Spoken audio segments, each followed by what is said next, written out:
heavens, we are live. Alrighty, put this to the side. All right, and get my lines together. How's it going, you beautiful people? And we are back. I'm Cobalt GM, and we're about to start Season 2 of the tabletop role-playing game Esper Genesis by Alligator Alley Entertainment. But before we begin, let me introduce my players. We have the beautiful, dark, lovely. Hello, he always starts with me. I always do start with you. Oh, Ladies first, I guess. sure. All right. But she is playing our Keshian Princess Aura. Next, we have the awesome Alloy. Alloy. Playing the Ashen Forge Warrior Argus. Next, we have the magnificent Master Draco. All right. Playing the Volna Hunter Rylan Braceride. And we have the terrific Tonto Tomahawk. Hello. Playing the fire-blooded Promethean Sagaricio. Lastly, we have the Titanic Typhoon 44, playing the Earthborn human, Captain Jonathan T. Archer. But also, we want to give a very special shout-out to Steve, Licia, Justin, Riley, James Nash, Aaron Cameron, especially him, who else? Aiden, and my boy Scott, who has taught me a lot of the technical aspects of all this. Just want to say thank you all so much for your love and support. Don't forget to like, comment, and subscribe. And with that out of the way, who could give me what? I was going to say, Ty is also not available at the moment, but he will be joining us later on the stream. Well, of course, most definitely. Well, you just introduced him. There was no response. You just kept going. So. Well, yeah, I didn't wait for the response because he's not here. They didn't know that. Well, they could look at the little screen there and not see his typical insignia, so they might know. Just do your thing now. Most definitely. But since you were so vocal, and I appreciate that, could you give us a brief summary of Season 1 then? We dealt with a dickhead quite often. He caused a lot of problems. He ended up getting his at the end. That's pretty accurate. Kinda. A little bit more happened, but that's kinda it. Anybody want to fill in some of these blanks that have been left open? We're recapping all of Season 1? Yes, in as much detail as you wish to provide. Okay. Well, I'm not going to do that because we could be here for a while. Party ship. TLDR. There was a party ship. It exploded because of some cult. And landed on a desert-like planet where there's Keshian Temple. That's where Aurora, Sagaricio, Archer, and Archer's son met up with Rylan, Argus, and Tomo. Tomo. Or what's her name? Tana. Tana, my bad. It's okay. Our GM has messed it up before, too, and forgotten her existence entirely. Look, So. I didn't forget about her. I just don't remember her name, okay? All right. I love it, Tomo. I love it. It's Tomo now. It is forever. Tomo. It is not Tomo. I disagree. So we come across the wall after fighting some poison wolves that were plant-based. The princess talked about purple, got us through into the temple, fought some Mercury drones in there, and then found out it was a prison for purple cash. And the Lorendi were hot on our tail. Yes. And the princess, and there was a bioship made by Prometheans. Well, the princess freeing the purple cache and destroying the bioship, we get out of the hangar and escape, where John Archer has his own personal ship, cargo or freight ship. Yes, the Astral Horizon. And picks us up. Well, we get thrown into a rift of pretty much level 5 rapids of space. Yes. And get tumbled around and got breached a little bit. We had to deal with some monstrosity. Do not remember what it is, but we flared Ice it. monster. Ice monster. Yeah. Ice monster, common ass, whatever. We flared him to death. Got the Sagricio did a lot of repairs on the ship, with Jack, Mm. and we then come out into a graveyard of ships. Yes. Fight between Lord Rendy and what I can't remember the other ship. Was it Cash ships? No. Actually, it was just the forces that protected the station Pel Station. Avaro. Oh yeah, but which we then dock at this space station. Yeah. Yeah. Yeah. Yeah, Pel We get Avaro. there, and Archer has some contacts there that he's going to deal with as he's carrying artifacts of a certain somebody a lot of us don't know about, which is within the reason of the story. Mm-hmm. A lady that he knows that's also trying to deal with the politics of the ship, or this, not the ship, the space station. Right. We also deal with Cutlet, or whatever his name Colette is. Felgavo. Yeah, Cutlet, and he was not so nice, and he had romantic intentions to Princess Aurora, Right. which Right. we call them on. Shortly after that introduction and him slapping one of our beloved members, Ori. Yes. Yeah. Uh, That is what started the fight almost. I mean, whew. and he realized that he may or may not get out of this alive, even with all of his security. Definitely. Yeah. So after doing that, we board we were still technically on the ramp out of the ship for this. And he lets us know of a place called the Captain's Lounge. Right. On our way there, as we are being observed and not allowed to be on the premise without being observed, because we are our princess here has allowed us to keep our weaponry and armor. Yes.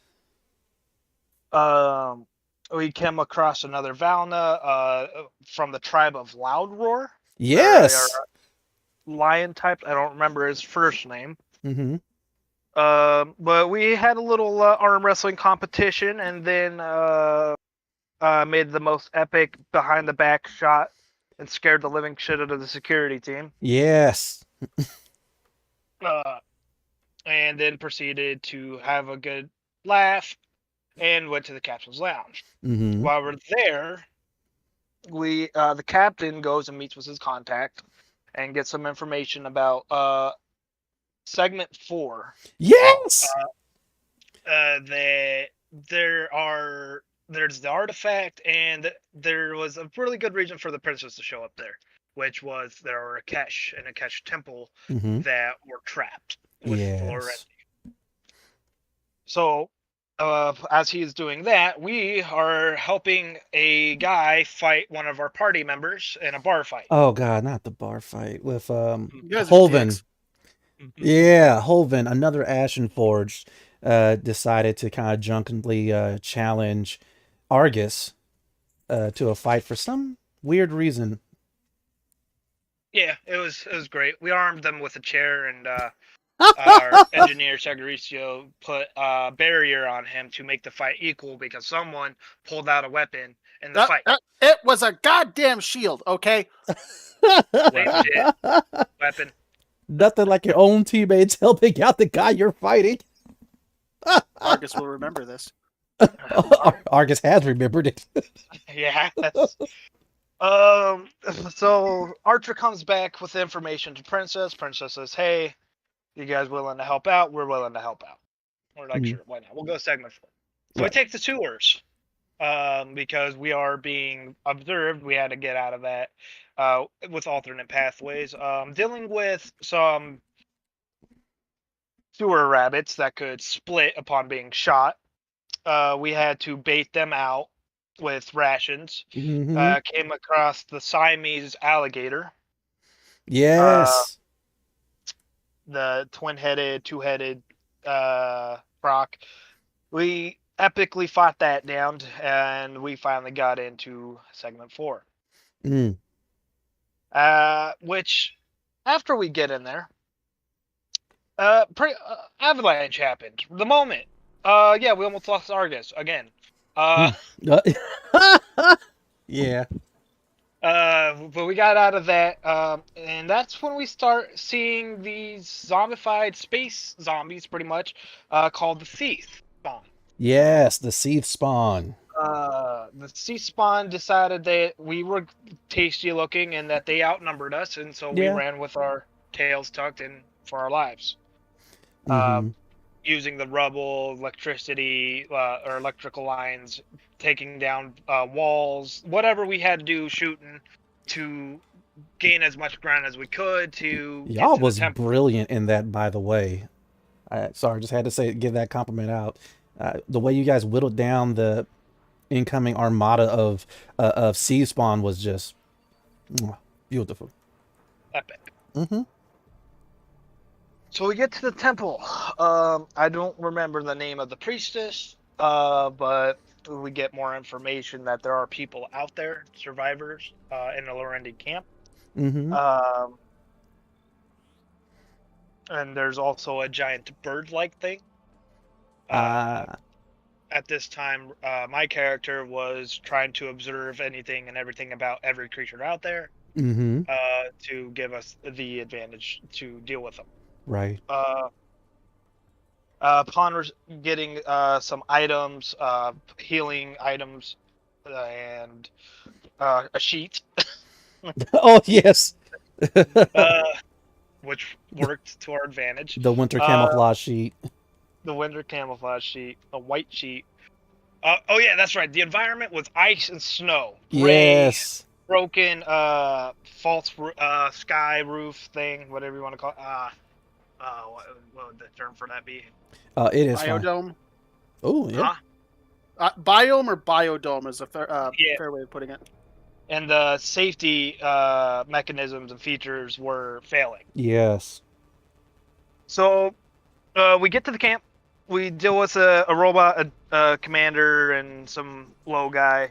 Take him out. Mm-hmm. A little bit of a tough. And then an assassination attempt on the princess. Yes. But I don't remember what he was. I do apologize. There's a lot that happened. Dude, you are doing fantastic, by the way. You're remembering stuff that I forgot. I'm like, wait a minute, I could have swore I had notes on this. Yeah. Mhm. Don't let me lose my train. No problem. Go ahead, man. Keep on trucking. After dealing with that, we make camp a little bit after Drake shows up, and there's a lot of story to this Drake. Little spoilers: he was a Promethean maid, Drake. Mm-hmm. She, Kenthia. Yes.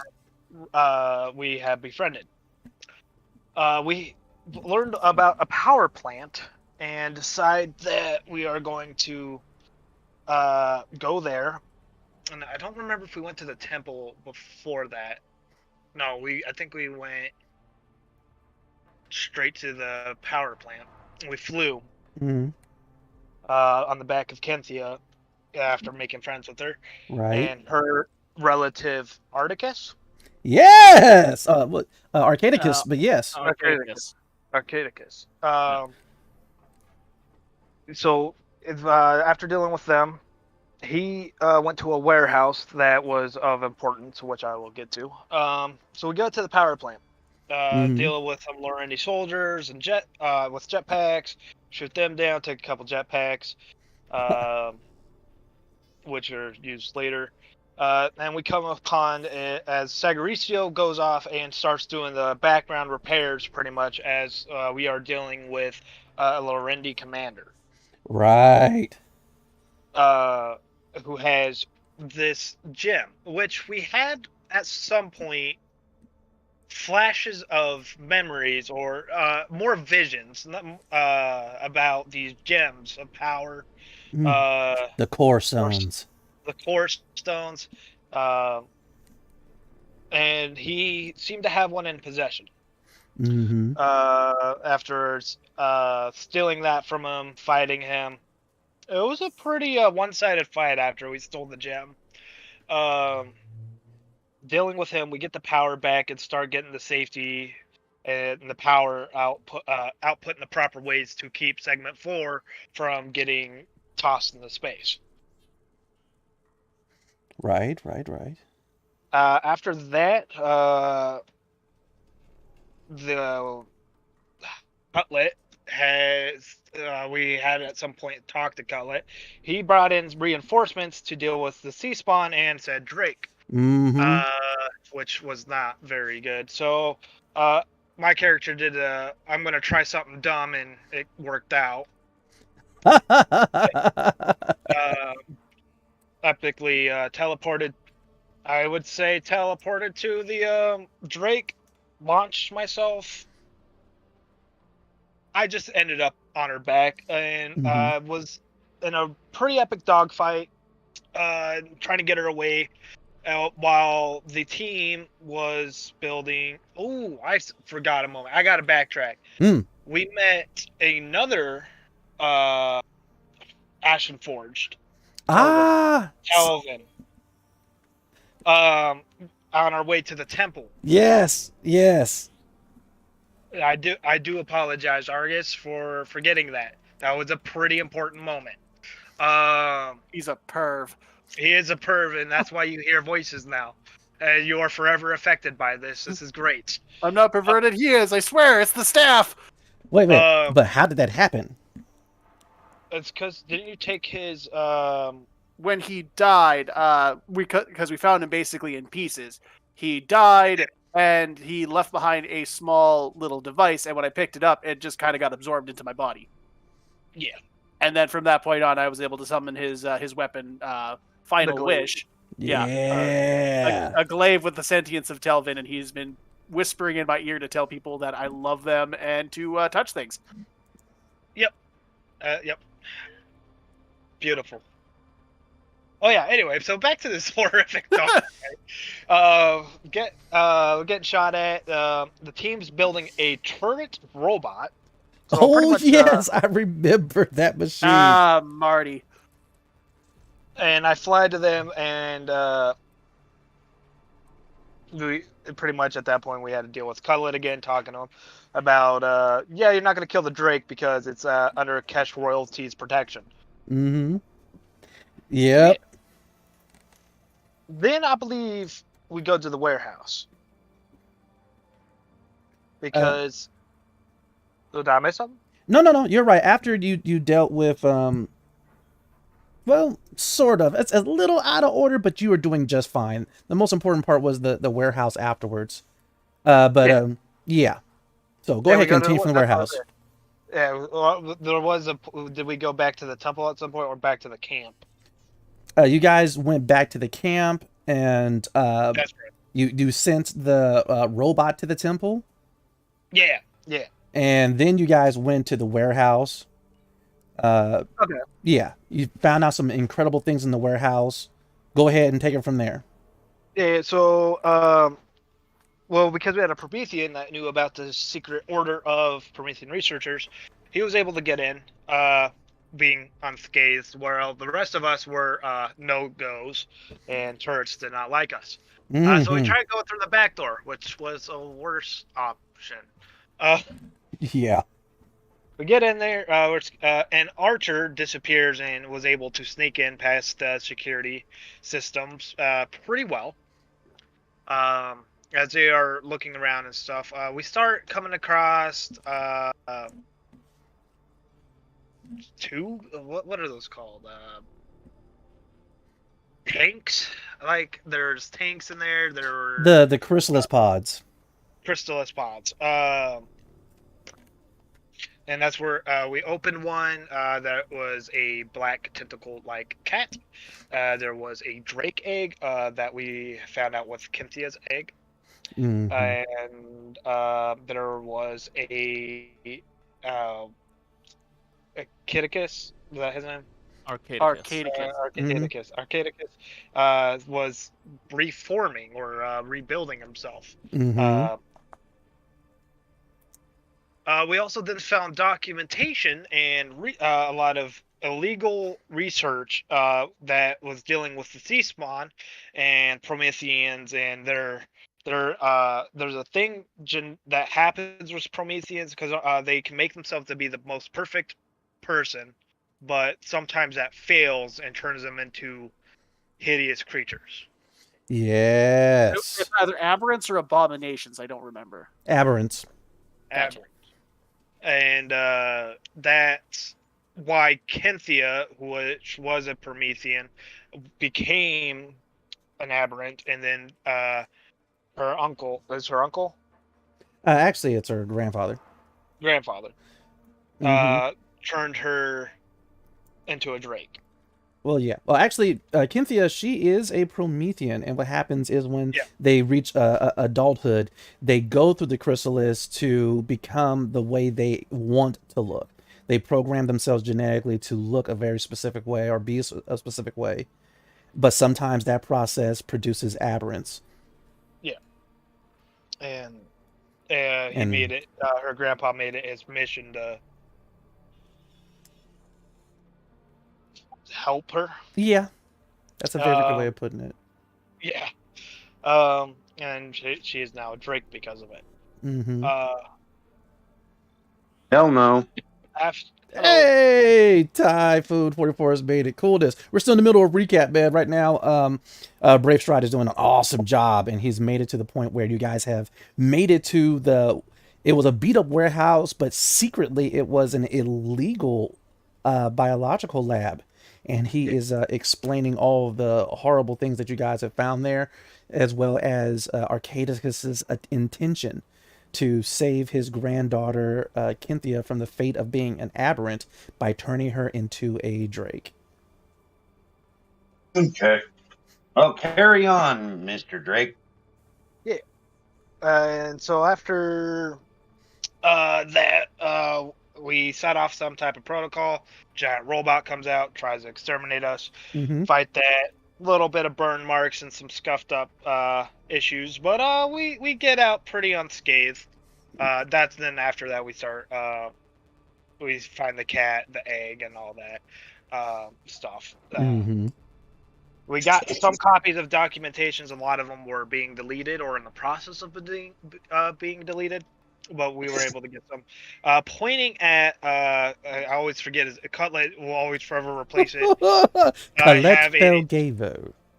My ADHD is Cutlet. For now on, it's just Cutlet. Falgavo, I guess I call him that. Right. Pretty much Falgavo, though, there was a lot of things pointing at him that he knew of it, supported it, and yeah, it was a really big issue. So the princess, who is cash royalty, and Falgavo is also a cash, we go to, well, capture him. In prison, he's gonna become a prisoner, and he said no, and started bombarding the town and the city we were in. Was his loyal followers, and took out the Drake, pretty much. And there was a sad moment with her, as he made his escape. As the Drake died, she asked my character Raylin to carry on her vengeance and turn into a sniper rifle,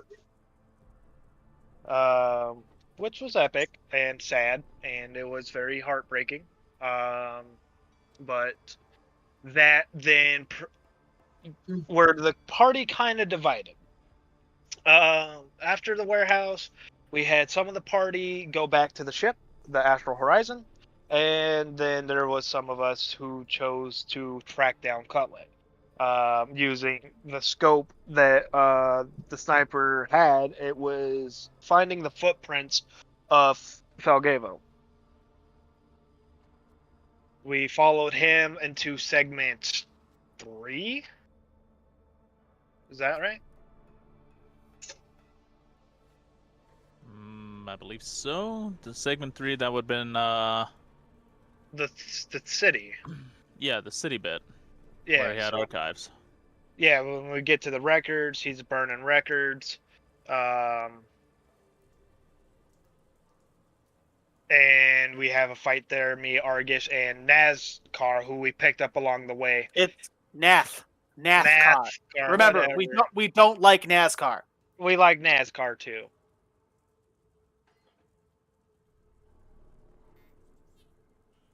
Nah. Yeah, so we picked him up. Found out he's only good for computers. But we lost track of Felgava. So we go back to meet the rest of the party. While we are doing our thing, an investigator shows up with Archer met up with his contact again before returning to the ship. And because we were going after Felgava, that brought up a lot of issues. And then everyone makes it back to the ship. I'm just gonna get to the part where we because I kind of forgot a little bit. I know the investigator showed up. What was the the new cache guy's name? Ballo. Ballo. He had a purple moment where he turned into a purple cache, and the person would be able to bring him back. That brings into a little more lore of the Keshian. Which we're still kind of unraveling at this point. Right.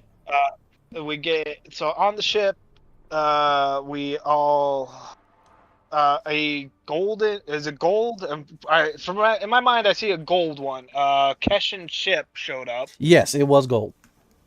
and I don't remember his name, but he was a sentinel.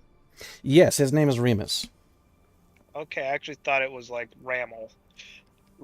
Okay.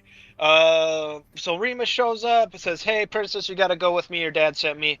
And that we were trying to leave. We're trying to get out of there, and then Cutlet's trying to get out of there. So we had to do some talk. Well, the princess like, "Okay, you know what? I'm gonna step off. I'm gonna talk to him." Yes. And so they start talking. Right before that, though, Archer hands over a artifact. An ancient Keshian blade. Hilt, I guess, would be the right word. That becomes a sword. That she took with her. Mm-hmm.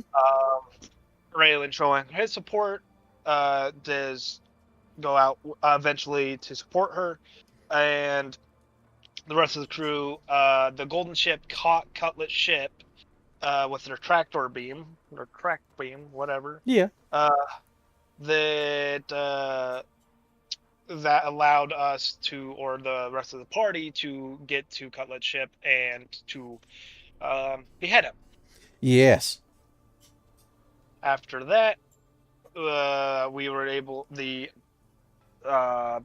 priestess of the temple came out and said, "Hey, look, princess, you can't go yet.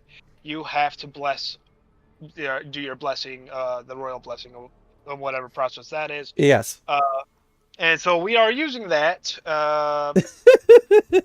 for advantage to go to the casino because Remus said, "Hurry up," but he didn't tell us what to hurry up on. So that is where we're at. They were making some mad money, and I think the last thing I knew I was doing was making gumbo. Yes, for your new animal companion, Umbra, the kitty phase beast. Yeah. Most definitely. Bravo, man. Bravo. I am beyond impressed with that recap, man. That is impressive. So, as per the way we do it, everyone starts with a single inspiration point. Whoever does recap gets an additional, starting off with 2. Both Alloy and Draco did the recap, so you guys are going to be starting off with 2 inspiration points. I have to make a comment about that. I feel like the kid who only really showed up for the assignment read like 1 sentence and put his name on the assignment and still got full marks. Okay. And I'm just saying, I did the least amount of work and I'm still getting rewarded for it. Thank you. All right. And so now, but the thing is this. Draco, you did such an excellent job. All right. One, take another inspiration point. So you're going to be starting off with 3. Okay. And you have another inspiration point to give to whoever you choose. Shit. Aloe already has a backup one. So, Lovely, Ty, and Sagaristio, roll a d20. Highest takes Go have them do it. And so they started gambling. Yes. Yay, we'll gamble. All right, so Tonto's got a good start. All right.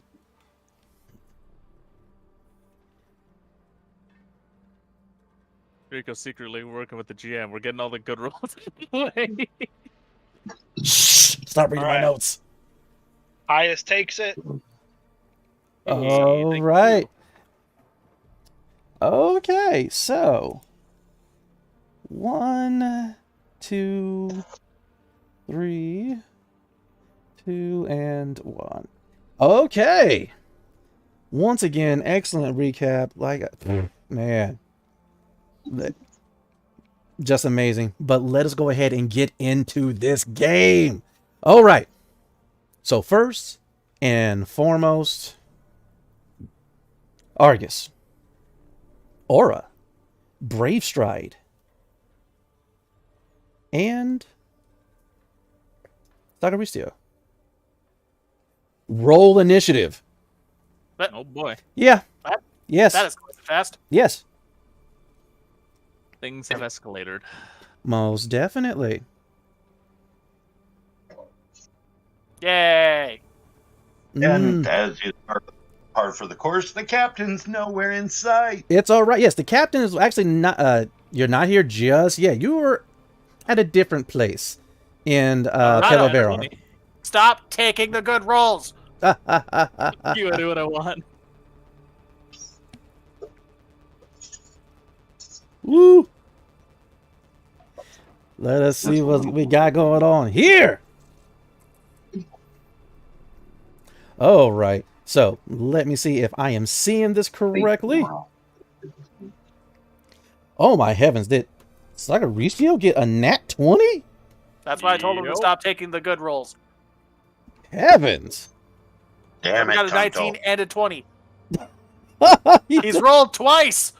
He is definitely taking the good Because rolls. tonight it's not Tonto's ear that's sticky, it's his fingers. There it is. So, okay, it's going to be Saga. It's going to be Aura. All right. Followed by Rayleigh. Rayleigh. That's what you called him? I did, yes.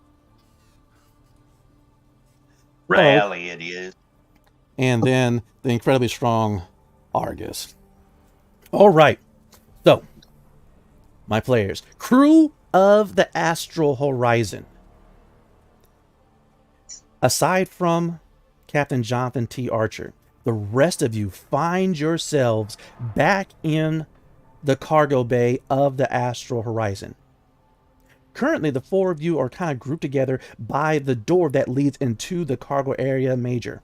And in front of you guys, once again, is this massive beast. A swirling blue core of energy surrounded by these rotating icy plates. Is vaguely humanoid, legs, arms, a type of head, but this construct, this creature, somehow is emitting bone-chilling cold, causing a thin sheet of ice to coat the floor of the cargo bay. It unleashes a huge roar. Everyone's hair flies back who has hair. And thus the battle begins again. Wait. With Oh. this Veilbast. What's up? I was going to say, who doesn't have hair? But then I think it's Aura who doesn't have hair. This is Am I true. mistaken? Yeah. Right? Sagaristio, you are the first to act, and you remember this creature, but this time you're not in engineering. You're in the cargo bay with it. What do you do? Oh boy, this time I get to see what this thing's all about. Kill it! Kill it with fire! All right, so It's currently in the center of the cargo bay, approximately about 15 feet in front of you, but off to your right, because the door into the cargo bay, coming in from the top down, is a little offset, if that makes sense. yes. Right. Immediately to your right are, of course, a couple of containers and whatnot that's used for storage stuff. They come up about waist high. But once again, the question remains, what do you do? Well, what I'm going to do is, first and foremost, let's see, what can I do? Most Hopefully it's definitely. something that involves flames. I don't have anything that involves flames. What the hell, man? I Yep. have things that involve electricity, so it's a little different. Yep, the creature gets down on all fours and it roars as it locks eyes on the group that's standing right there by the door that leads into the cargo bay.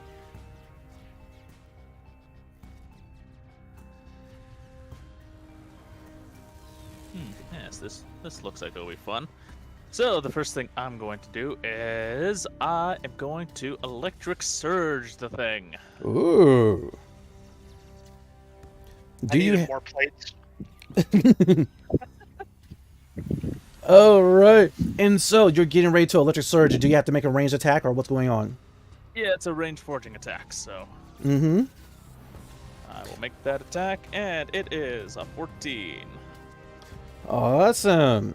All right. With a 14, you go ahead, you put your hands together, and even though one is cybernetic and the other is organic, electricity crackles between your fingers before you Hadouken it towards the creature. You see the electricity crackle amongst its plates that's swirling around that makes up its form, but it seems to have no effect. That's fine. Bonus action, assault drone. Go, go. With that, you bring over your cybernetic arm, tap onto it with your organic hand. It opens up and a drone flies out. You still have a move. I still have a move. I'm going to have the assault drone do its thing. All right. So that is also a... Well, that's not going to do very much. So at this point, I'm going to move and find myself some cover. Okay. There's some cover immediately to your right, and you're able to get behind a couple of the containers, and I'm assuming crouch down. Yep. Awesome. Okay. And your drone, you rolled for it, and you rolled a 10. It's shooting something? Yep, it's going after the Drake, so... Oh, okay. Awesome. It flies forward, and you see it is pelting it, but unfortunately, the pelts are not affecting it in the least. Next up, Princess Aura. You unfortunately have very horrible memories of this creature, for it was not kind to you last time you encountered it. It's fire. But you are not that fragile princess as you were back then. Tell me, what do you do?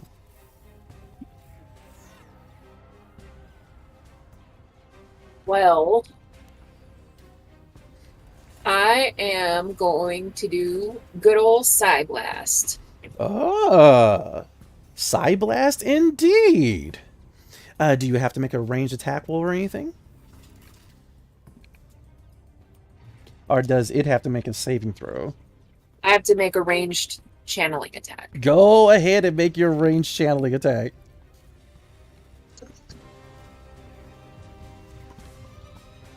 Alrighty. Avery, whose side are you going to be on? Almost. Oh, the tension is building. And that is a hit. Go ahead and roll that damage.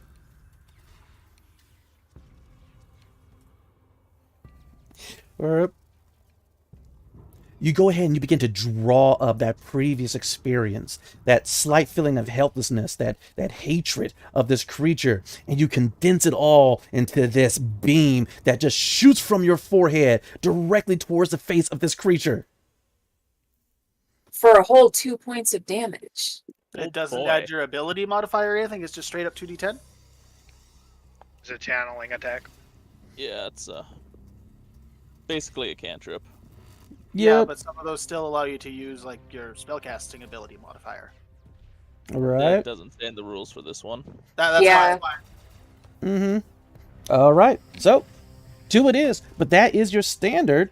Tell me, are you going to be doing anything else? You still got to move in a bonus. I mean, I'm definitely going to move behind cover. I got kebabbed last time, so we're not repeating that again. Definitely. Okay. And so, right now, you go ahead, you move to your right side, and you kind of scoop between the wall and Sagaristio, and you get behind cover behind the containers that is to your guys' right. But at first, the beam went completely through this Velbast's head, and for a moment, it stopped. You see it kind of glitch almost as it pixelates, but then resumes.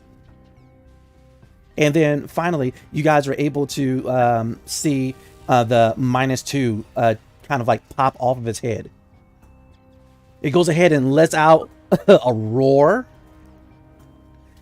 And it begins breathing in, sucking in all these ambient energy particles. As you guys realize, it is getting ready to do some type of attack, but that is its turn. Next up is Brave Stride.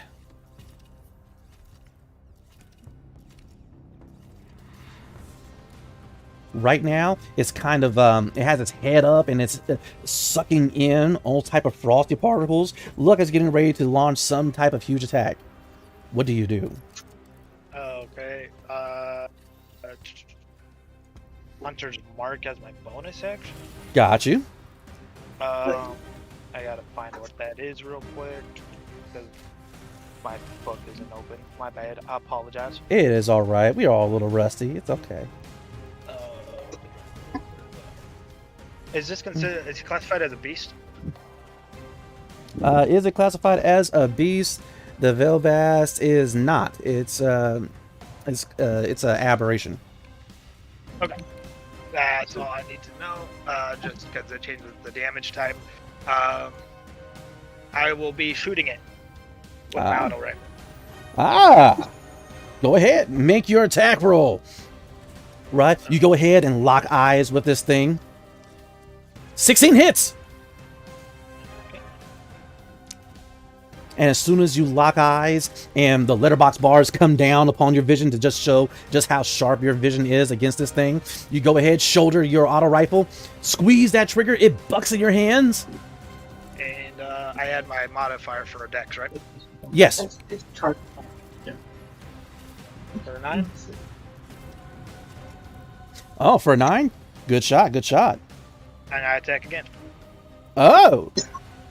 The joys of being a martial class with level 5. Oh. Yes. You go ahead, do a quick squeeze, and a burst of 3 goes ahead and pings off of it, and you guys are able to see -9 ping off of its head. Ooh, that one. And immediately a small little puff of smoke comes out of your auto rifle as it has temporarily overheated. Should have cleaned it. You still got to move. Go What- cover. Well, we found out that if I'm going behind Argus, he's going to give me 3/4 cover. Hey, what the? I am moving, sir. All right. So after you go ahead, you squeeze it, it goes, all right, and all of a sudden, choo, poof, you go ahead, turn that rifle sideways, look at it, you realize it is time to cool down. Immediately, you go ahead, put the barrel down, and just do a spin move to get behind Argus. And Argus like, wait, what? But speaking of which, Argus, what do you do? Well, I'm going to attempt to move behind it, in particularly so I can get advantage on it if I possibly can. Alrighty. Because I want to use something that I haven't gotten to use yet. Sounds good. Are you getting directly behind it in melee or about like 5 feet back from it? Well, I can technically reach 10 feet, so as long as it's still within my reach, but behind it for the purposes of trying to get advantage. Most definitely. All right. As soon as Brave Stride circles behind you, all right, you take off. Which weapon are you using? The glaive. Which glaive? The only glaive I have. that's Final Wish. awesome. Go ahead and describe how you materialize it. And are you going to attack? That is the plan, yes. Go for it. That's why I wanted to get advantage. So, I'll spread out one arm and materialize the glaive with red energy as I dash towards the creature. I'm going to slide off to its side, stand up, get into position, and I'm going to use a heavy attack. Oh. And I do have advantage, correct? Well, flanking grants a +2, but That's better than anything. go for the +2 for flanking. Okay, it gives me a total of +3. Nat fucking 20! Yes! This gives me it was +10 for a +10 damage for a -5 on the attack roll. Right. So that is 1 d10 plus 13, sorry. Mm-hmm. And then it's times 2. Nice. 44 points of damage. Nice. And I will attack again. What? Martial Man. class, level 5, extra attack, my friend. Every time I make the attack action, I make 2. Okay. For the purposes of rinse and repeat, because it worked so nice the first time, why not try it twice? Come on. You go ahead and see the -44 ping off of it. Wait, did you just do a 20 again? Yes, he did. Yeah! Did you do 2 nat 20s in a row? Okay. Oh my stars! Roll the damage. Roll the damage. I will never be this lucky again. Oh my stars! Oh, And it mag damage. 46 points of additional. I just did 110 points of damage in one turn. Oh, no, sorry. No, sorry. 90 something. Yeah. He was 44 the first time, then Yeah, it was 90, yeah. 46. Alloy, player of Argus, do you want to describe how you finish off the Frost Veil Blast? Yeah, I do. I'm just trying to calm down a little bit. Oh, the dopamine. Yes. So, dope. as I slid past it, I Oh. whirl into position with a wide swing, grabbing the glaive by the very bottom of it. I swing for the leg and cause it to crack and fall to its side. In a swinging motion, I bring it up over my head and straight down on the creature's head. And that's how it's done. Nice. With that, pinging off of it is the first, critical 44.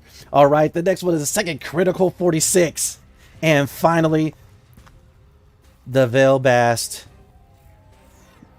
completely disintegrates into pixels and cubes of data. And I will do a twirling motion with the glaive before I cause it to disintegrate while it makes it look like I'm putting it away. Nice. I needed to show off just a little bit. Most definitely. Hey, I said, I have a question for you. Could you clean my gun? Are you not looking after it?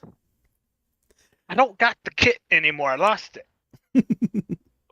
What do you mean you lost the kit? Remember that loop-de-doop I did on a Drake? Yeah, some stuff fell out of my pockets, and I'm pretty sure that's where it went. Fine, hand it here. Thank you. Most definitely. With that, everyone begins to see the grid lines of green light that is going throughout the entire hangar before finally the construct kind of deletes itself, and Nathkar comes through with a data pad. So, tell me, how did the Sorium combat simulator work? Did you like it? I don't know. This seemed easy. I mean, you are in rare form today. Thank you. I feel good. I Also, the last mean, time we ran into one of those things, it hurt me. A lot. I was angry. what do you mean it was too easy? This is the exact same data as before. He hit it twice and it blew up. Thank you. Like I said, the man's in rare form today, so... Then the problem isn't with me.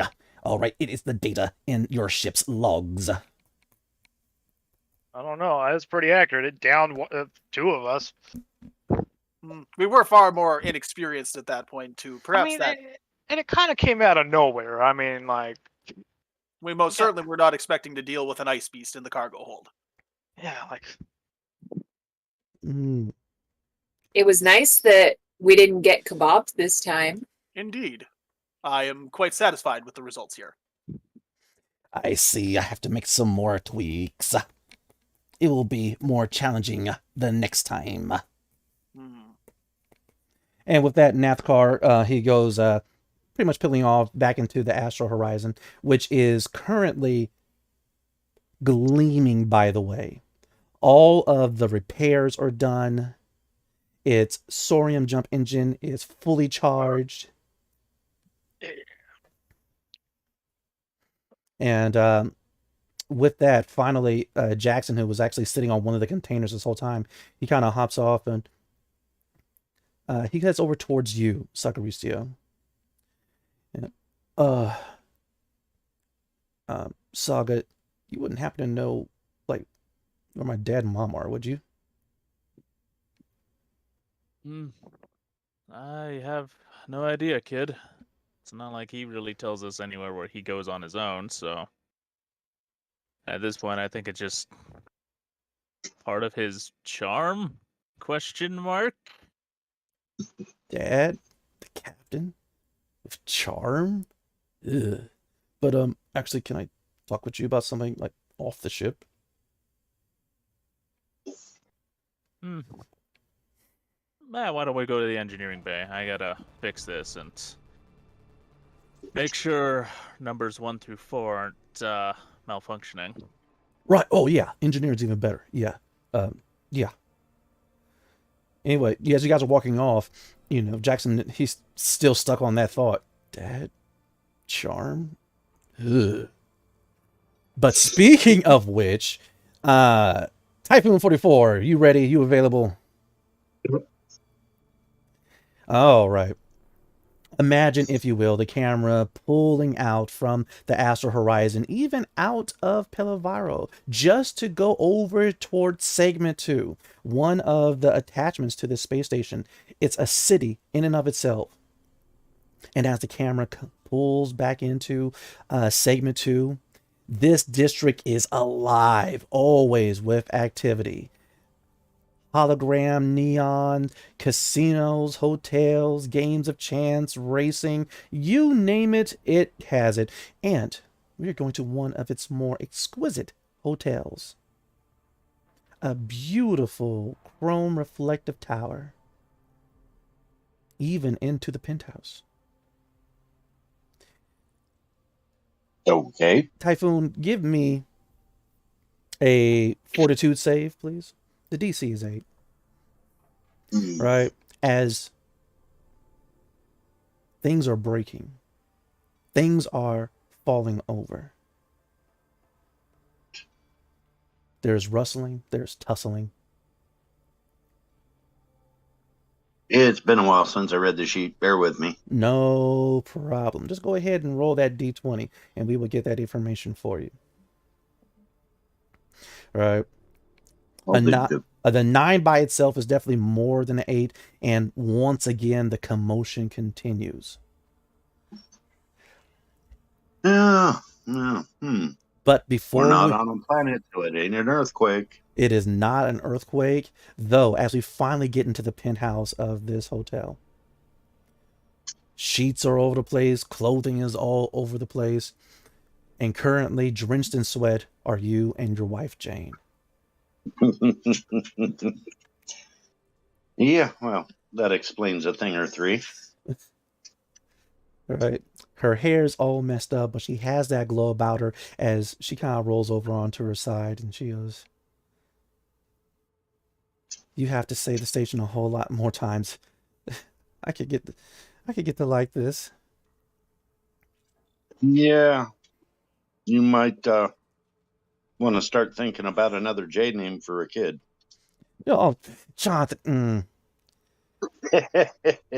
With that, she grabs a pillow and hits you with it before, finally just pushing it to the side.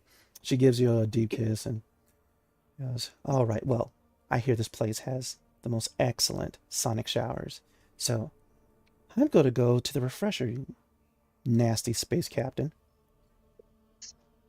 Ew. Guilty as charged. The fuck's a sonic shower? Vibrational energy to clean. But You obviously don't know much about Star Trek. either way, she goes ahead and she rolls off of this king size bed with its beautiful satin and silk sheets, and you can't help but, of course, stare as she's heading towards the refresher. And time has had its effects, but she is still one fine woman.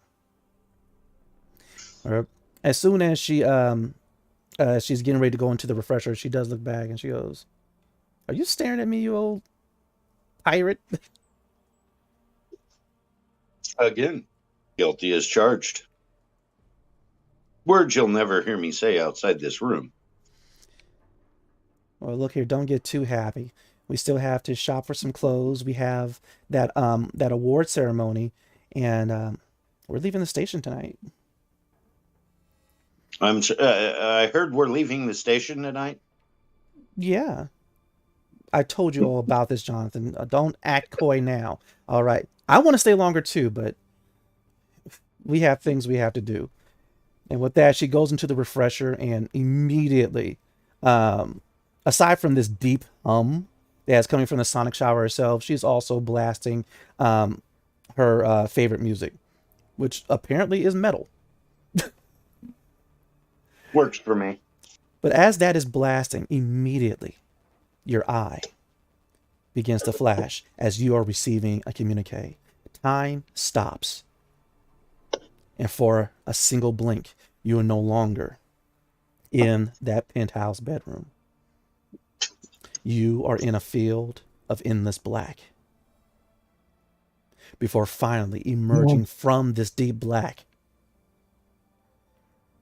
is a massive canine-like image.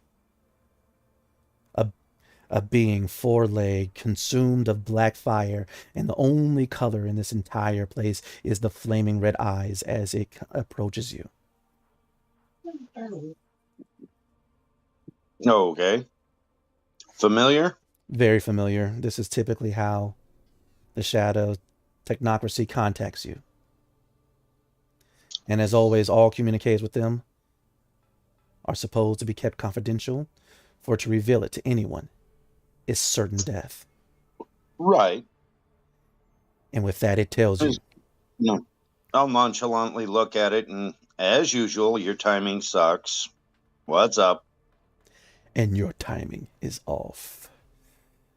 You were supposed to make a delivery. The buyer is upset. Yet the buyer is coming to you.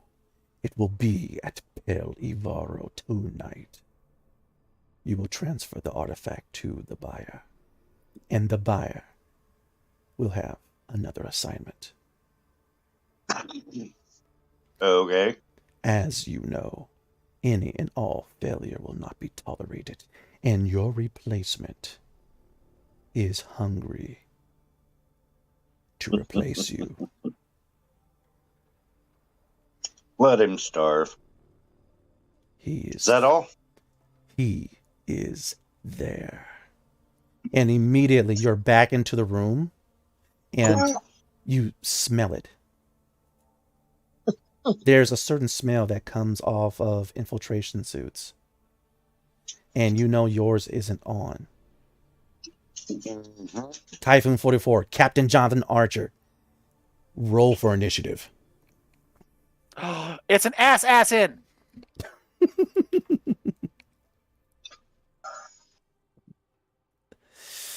Oh, man.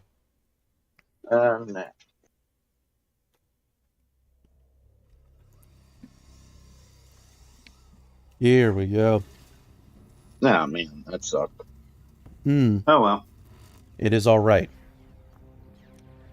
You know that smell. You know he is in the penthouse somewhere. But there is a area before. So there's the door.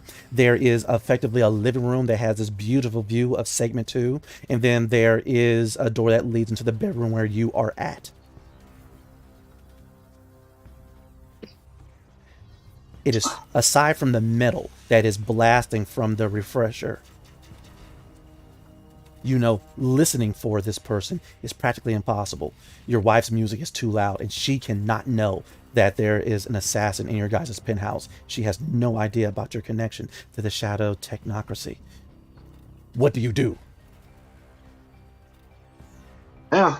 First things first. My hand slides under the pillow and wraps firmly around the silenced pistol, Right. readying it. That is your Second. move. I'll just kind of stretch like I'm just going to go back to sleep, leaving my eyes just a crack open, and trust my instincts. Let it come to me. You know it's coming. Go ahead and roll your perception.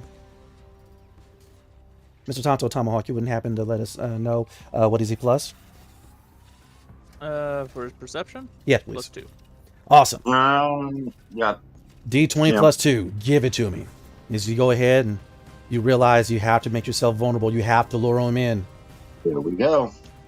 18. The smell gets stronger and stronger. And then finally, you just catch it. You rolled over onto your side, and you know that assassin is going to come up behind you. There was a slight glitch in their infiltration suit, and you saw just a glimpse of shadow over you. They're getting ready to strike, but you know that they are there.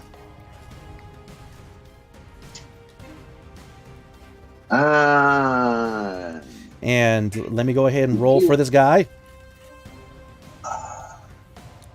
The blade comes down. You move out of the way. You just spin to the middle of the bed as his blade comes immediately down, stabbing exactly where you were. What do you do, Jonathan Archer? Shoot the sumbitch. Go ahead and give me that attack roll. Tonto Tomahawk, what is he plus on this? Plus 6. Go ahead, roll. Yeah. Not the best roll in the world. No problem. The assassin goes ahead and takes out his knife. As soon as you fire the first shot, he brings the blade up, deflecting it, and he begins to crawl into the bed with you, trying to, of course, attack you again. The first slash, of course, goes high, but another one is going for your stomach, as you guys are currently rolling and tossing on the bed. All right. But as the blade is coming across for your throat, you get your gun up just in time to catch his dagger. A flick of your wrist, and it goes flying off and scattering across the floor. He is disarmed, and it is on to you. Roll that damage. With a 20, as soon as you go ahead and toss his dagger out of his hands, he's getting ready to go in for the choke, but you bring that barrel right there in front. What is the damage on that? 1d6 plus 3. Awesome. Yas.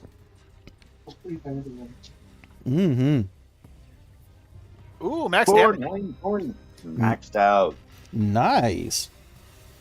And so immediately as he's coming in to try to choke you, there's a slight puff of wind as you go ahead and let out a couple of shots into his torso. Luckily enough, the infiltration suit will keep everything in. You definitely heard him, but he is still trying to go for the choke. This person definitely is hungry,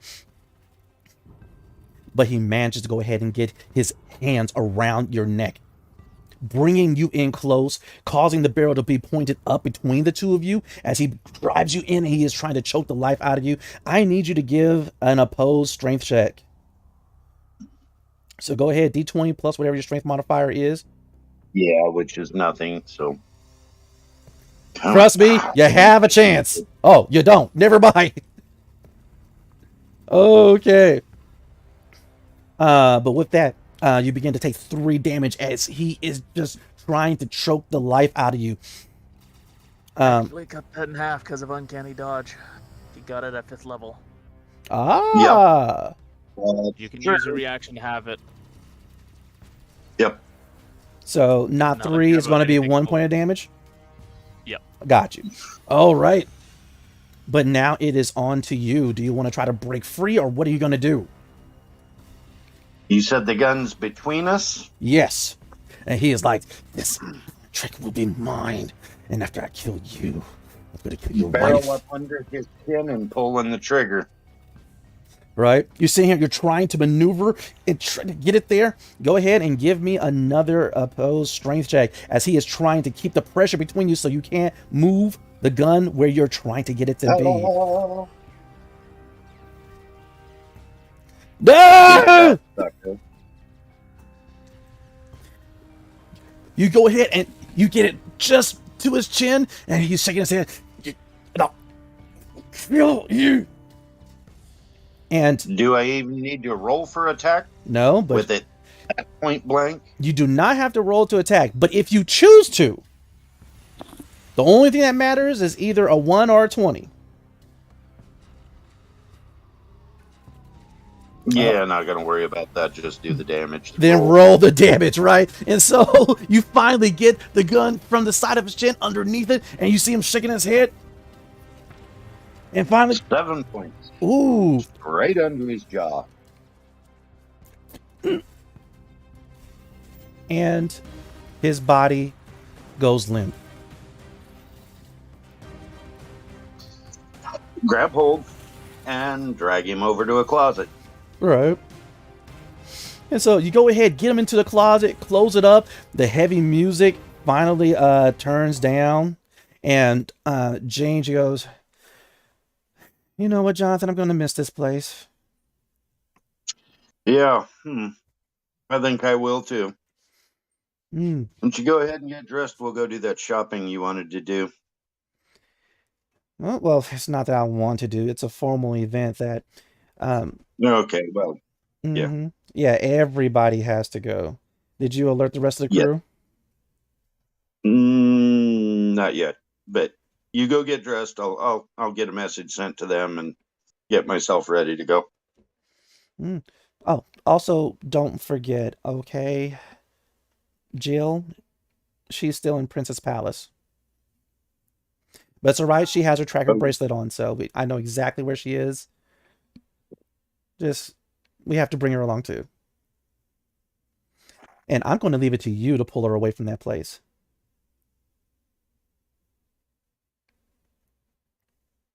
Oh, I got to deal with Jack and her. You've I thought had this was kids. a partnership.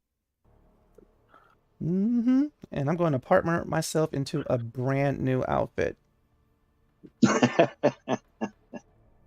Spoken like a true woman. Yeah. Okay. Jonathan. Turn her back toward the bathroom, pop her around the ass, and tell her, go get dressed. You need to wash up too, you old pirate. I will. All right. And with that, she puts her metal music back on and resumes washing in the sonic shower. Well, apparently, I can't assassinate you. Dag nabbit got close to it. Yeah, well.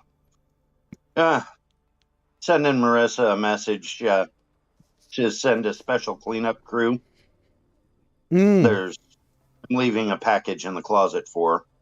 I will strip off any identifying marks off of him before they can get here. Right. Grab my gear and nonchalantly walk into the bathroom like nothing is happening. Sounds good. Sounds good. On the communicator as I go, sending the aforementioned messages. All right. Dark Lovely, you ready? You available? Yep. Awesome. After the simulation inside of the Astral Horizon, Ori and Remus catch up with you outside of the ship in the hangar. And Ori is going over the entire itinerary that she goes, Your Grace, as always, you know that today's our last day at Pelavaro, but we not only have to acquire a brand new outfit for the award ceremony, but there is also the blessing at the temple. The award ceremony is at noon, so we have a few hours. And the blessing at the temple has to take place at dusk. Why does it have to take place at dusk? Because that is when their sun simulator or hologram in segment 4 will be properly aligned with the pyramid at the temple, so that the natural light will be where it's supposed to be for the singing of the songs. Makes sense. All right. And immediately Remus, who is there with his arms crossed, and then afterward you can return. And all this trasping about can be over. You're just in such a rush.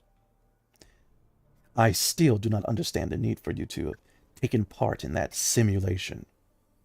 You are of the royal family. You do not need to get your hands dirty in a combat. Yeah, I don't need to, but I want to. And of course, Ori looks over. Are you attempting to tell the princess what she should and should not do? And you see, immediately, Remus wants to say something so bad, but he knows that Ori kind of has some protection there. I notice a lot of people try to use etiquette and societal expectations to tell me what to do. There is a standard that needs to be upheld, princess. Yeah, but what's the point of power if you can't redefine those standards? Power is to be used responsibly for the good of Is the me people. attending this ceremony really hurting anybody? No, it is a very archaic tradition meant to inspire hope and increase good faith between the people and the royalty. That doesn't sound like a bad thing at all, does it? It is not, though the royalty has been lax on upholding this tradition. So that tells me that I'm doing something well. I'm doing something that the royal family has been neglecting. So stop being so moody. Also known as don't be a bitch. I am not moody. I am simply impatient. I am not moody. You're sulking. I am a sentinel of the Kesh. I do not sulk. I'm You're a pouty sentinel. not. He's so sweet if he patted him on the head. And I am Velma. Sounds like he wants to be patted on the head too. Wait, are you even there? I don't. He could be if he wanted to. He's got some pretty big ears. I'm pretty sure he hears. All right. Hey, it's a condition, okay? He goes, Princess, I am not pouty. I am not moody. I am firm in my beliefs, and people like me. And he looks to the side with his chin up. And even Ori's like, He looks at her like, "What's so funny?" I'm just gonna say you're cute when you pout. I, I am not cute. I'm not cute at all. I am a warrior, a sentinel of the Kesh. Are you arguing with royalty? This conversation does not require your input, Brand. I'm pretty sure if Princess says you're cute, you're cute. All right. You guys can't help but notice a type of blushes appearing over his cheeks. And immediately Ori is like, wait, are you blushing, Sentinel Remus? No! No, I'm not. No, I'm not. Perv. But what? He's so cute when he lies. I have to check the perimeter. The princess, notify me when you are going to proceed to the Belair boutique, so that I can escort you. But I must patrol the perimeter. Yeah, that's right. I gotta take a dog out. I'll be right back. No problem. Yeah. So as he's rushing away, I'm just gonna say after him, "Thank you." And with that, he marches off. I'm not cute. He's really defying royalty at this point. I mean, to be fair, most people do. Right. Heathens, I tell you, heathens. Right. So as he's marching away and you guys are having this conversation, two things unfortunately happen. Immediately, Remus, the Sentinel, materializes his sword and shield and rushes off towards the entry to the hangar. While that is happening, at the same time, Brave Stride, you can help but to notice Umbra, your phase beast, is looks like it's playing with something and skidding it across the floor.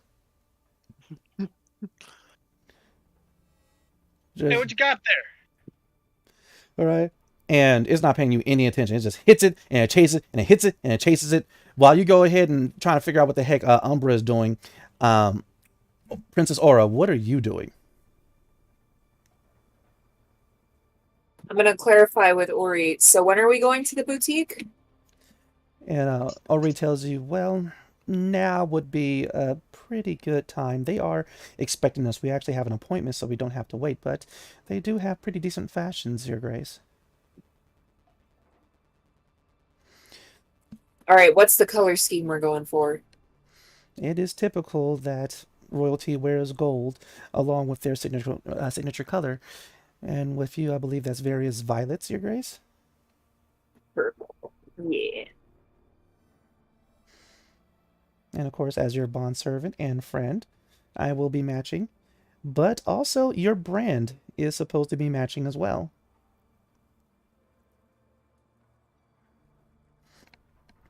Raylan, do you want a bow tie or do you want a sash? What? You gotta match me. So would you prefer a bow tie or a sash? Wait. It is a requirement, Brand. And Velda. You're actually supposed to be wearing robes like me, if we're going by every tradition. And it seems as if Umbra has managed to accidentally push this thing, whatever it was, into a broken vent cover. So, unfortunately, she has temporarily lost it. Let me. Do I have to? Ori's nodding happily. Do I get to keep my armor? Well, yes, you're gonna be wearing your armor, but what is it a preferred accessory? Would you prefer a sash to wear over your armor, a bow tie to wear over your armor? So I don't have to wear the robe. I mean, if I say that you're there in a protecting capacity, then no one, I don't think, is going to care much that you're wearing your armor, as long as you're wearing an accessory that has my colors. And you want to put a collar on me? Well, that's why I'm giving you the option between a sash Bow tie is just the first accessory that came to mind. You Oh, wear. Velma, not a poor little cat. Well, I was gonna say a top hat, but I figured you wouldn't like your ears covered. No, we don't cover a Velma's ears. But a hat would make you an esteemed gentleman, sir. But I am not a gentleman. As I am the brand of royalty, you're actually supposed to have a shaved head. Oh, I feel like that would look very silly. He's about to go to war over this. We gonna change the laws. All right, now,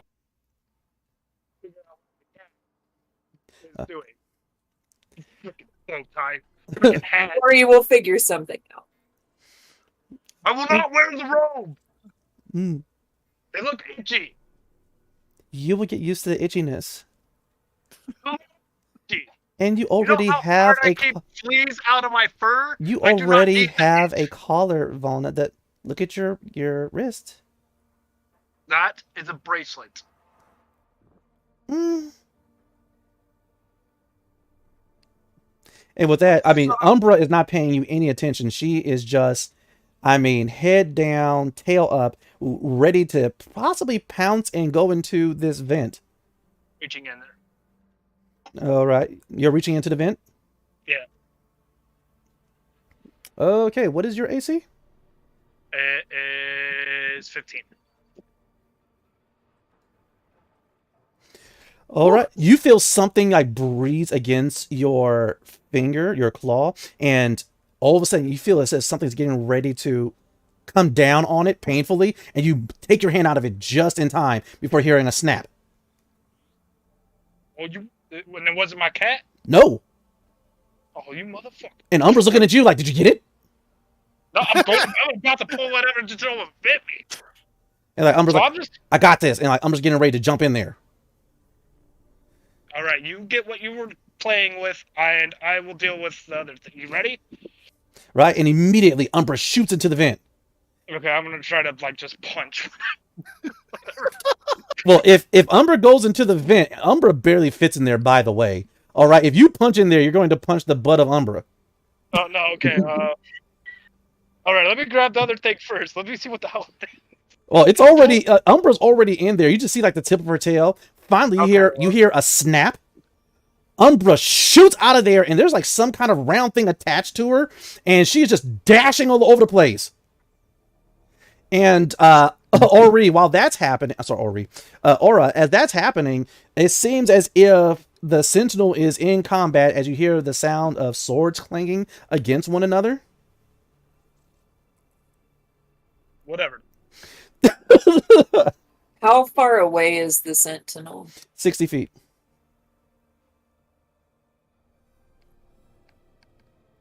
But what do you do?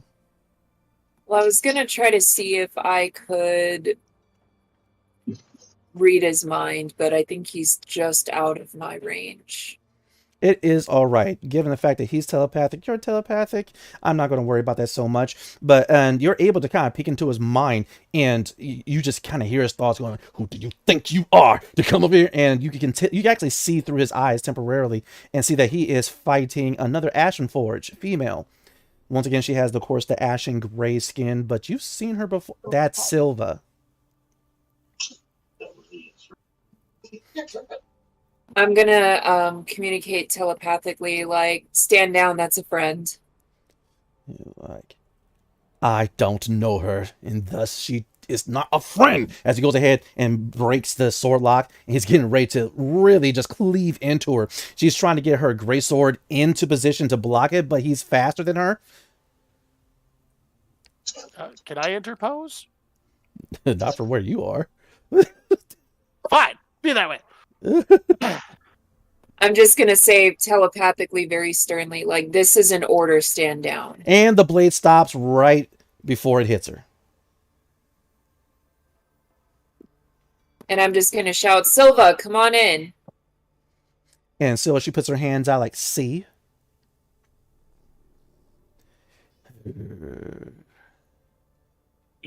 Grumble, grumble. Remus just goes ahead, dematerializes his sword and shield, and just moves to the side. Fine. but what about this one? And he goes ahead and grabs the collar of it. She looks to be, you can't tell if she is Terran or Promethean until you see the hair and the fact that she has silvery roots while the rest of her hair is like is an electric blue. Is that Tana? It is not Tana, actually. Tana has tentacles for hair. Well, and I thought she was pink. Yes, Tana has pink tentacles and whatnot. Yeah, Really chick. and she's saying here. Is this Miss Social Influencer? Actually, it is not. You haven't seen this woman before. Oh, then she can go away.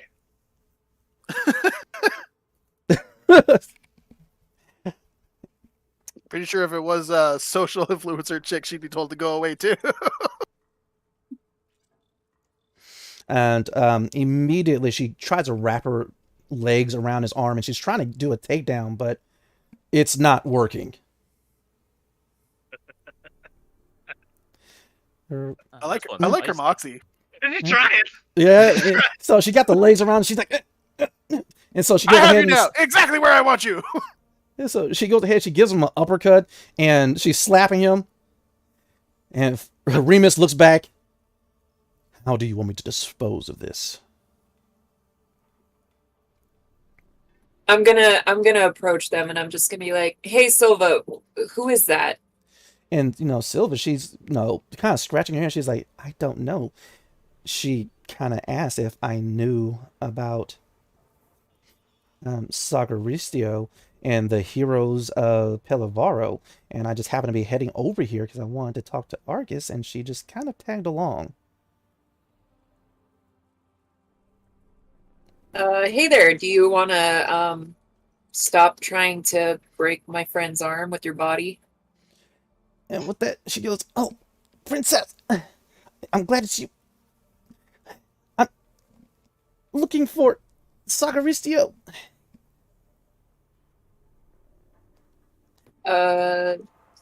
Okay. What did you need him for? I need him to help me find. Let go, you automaton! And Remus is like, no. Remus, she seems harmless enough. Let her go.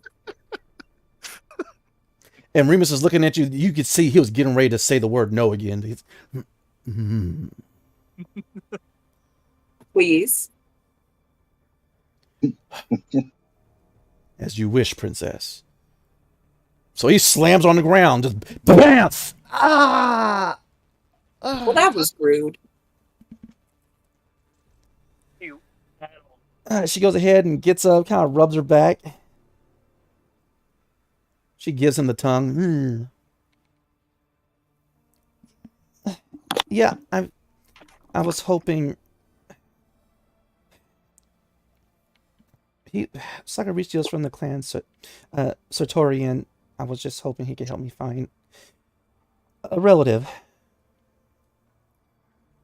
And with that, she takes out a little communicator and brings up a hologram of Arcadicus. Oh, how are you related to Arcadicus? Oh, I'm Carita. I'm his granddaughter. Ah. But with that, we are actually going to take our first break. All right. Now's a good time to grab some snacks, grab some drinks, and we're going to get right back here with some more Esper Genesis. Okay.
And we are back. And I gotta find a way to somehow record our conversations in breaks because that was wild. But either way, we're back with some more Esper Genesis, and we're getting ready to return back to the hangar, where we now have to deal with, I don't want to say an intruder, but a new guest. Another Promethean who goes by the name of Carita, looking for Sagaristio because she is hoping that Sagaristio can lead her to her grandfather, Arcadicus. But before we do that, Brave Stride! Yeah. You've been chasing Umbra all over the place as she has been attempting to catch this thing that is, now you're able to see, it looks like it's a turtle. Okay. But it is completely in its shell. It's upside down, and now Umbra is pawing it, and every time she paws it, it goes skittering across the hangar floor. Go see what was in the event real quick. All right, you go back to the vent, look inside there, and it's empty aside from a few webs. Okay, so it might be okay. So whatever, that freaking turtle. All right, let's go shake down the turtle. Right. Granted, this turtle is itty bitty, but yes, you go ahead and you put your foot out and stop the shell, and immediately Umbra pounces on it, and she is attempting to try to get to the meat of it. But That's all. go ahead. Literally, I'm going to shake down the turtle. I'm going to hold it upside down and start shaking it. All right, you hear like a very slight whooshing, but aside from that, it doesn't come out. And now that you're holding it, the shell's beat up too. Someone blasted this thing with a blaster. Okay. Would you call Xenobiology? turtle? All right, go ahead and make your xenobiology roll. While you're doing that, Silva approaches the astral horizon. Argus, you can't help but to see that she's approaching on sensors. Do you do anything? Because immediately, final wish, your sentient pole arm has already materialized on your back and is like, she's here. Oh, God, I thought this was settled. It's not settled. It won't be settled. You need to settle the fuck down. All right, go to her. Go to her. You have to talk to her. She's here to talk to you. Talk to her. You will stay out of my head the entire conversation. I have to live through you. Love her as I love her. Please. Restraint is important. Love should never be restrained. Go to her. I feel this is more lust than love. It was never reciprocated. It will be reciprocated through you. Go. Quiet. Lust on her. Quiet. I'm going. Jesus. It's as you're sitting here saying this out loud, and everyone, we're used to it now. You know, aside from Tana, she seems pissed, and looking very intently at her holographic screen about some scientific report that she's writing. But either way, you go down the ramp, and you, of course, run into Silva. You can't help but to see out the side of your eye. It looks as if Brave Stride is staring intently at a turtle, and Umbra is underneath trying to jump up and climb up him to get the turtle. But either way, Silva is there, and she goes, hey, Argus. Greetings, Silva. Greeting. You know, we're not in the military anymore. You don't have to be so formal. I'm still in service. You are? Oh, well then. Sorry, sir. Acknowledged. I just wanted to come by personally to say, I heard it's your last day here at Pilavaro? Yes. Our short time here has been very eventful. Yeah, I kind of wish that we kind of had a little bit more time. But you're the big hero. You're about to get the award from the interim station coordinator, Huntley. I've heard nothing about this. You haven't? It's all over the sim. I have been avoiding it, to be honest.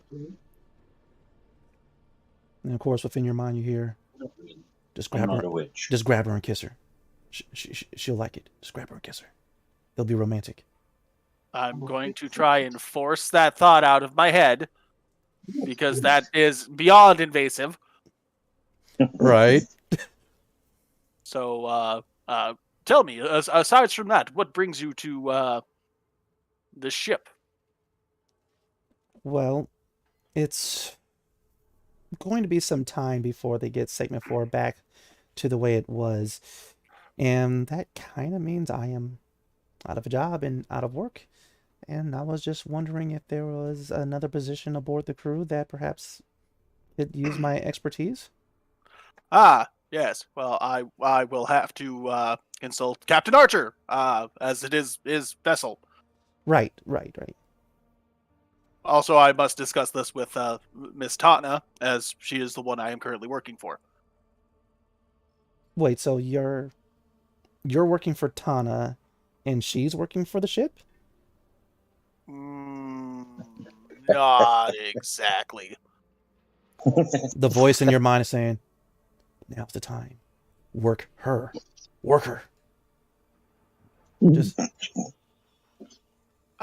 Miss Tana and I were on a scientific expedition when we came into circumstances that kind of got us aboard this ship, and that is why we are here at Pellavaro in the first place. well, So we do not hold any official ranking among the ship, but we do try to help out as best we can. okay. Also, when we last talked, you were a little bit weird in trying to explain. And she looks at the pole arm. Ah, yes. So that's a story. Immediately, Telvin, final wish your pole arm is like, she looked at me! Mentally, I'm gonna say, shut the fuck up. Hug her. Just hug her. People like hugs. As I'm sure you remember, a fellow Ashenforge named Telvin, correct? Yes, we were good friends. Immediately, you can just feel your pole arm's continence just drop. Yes. Well, we found him when we were in Segment 4, and unfortunately, he did not make it. Yes, you said. I feel sorry Yes. for him because I feel I may have left out certain details. oh, When he disintegrated, he left behind a small device, and when I went to pick it up, it is now a part of me, and I hear Telvin's voice talking to me through the glaive. it's Telvin. Really? As far as I can tell, and believe me, it has feelings about you. A lot of them, and it's very persistent. What kind of feelings? Well, he keeps telling me to kiss you, or hug you, or touch you in general. What? It's very, very invasive thoughts. And He seemed to be quite smitten with you. Oh.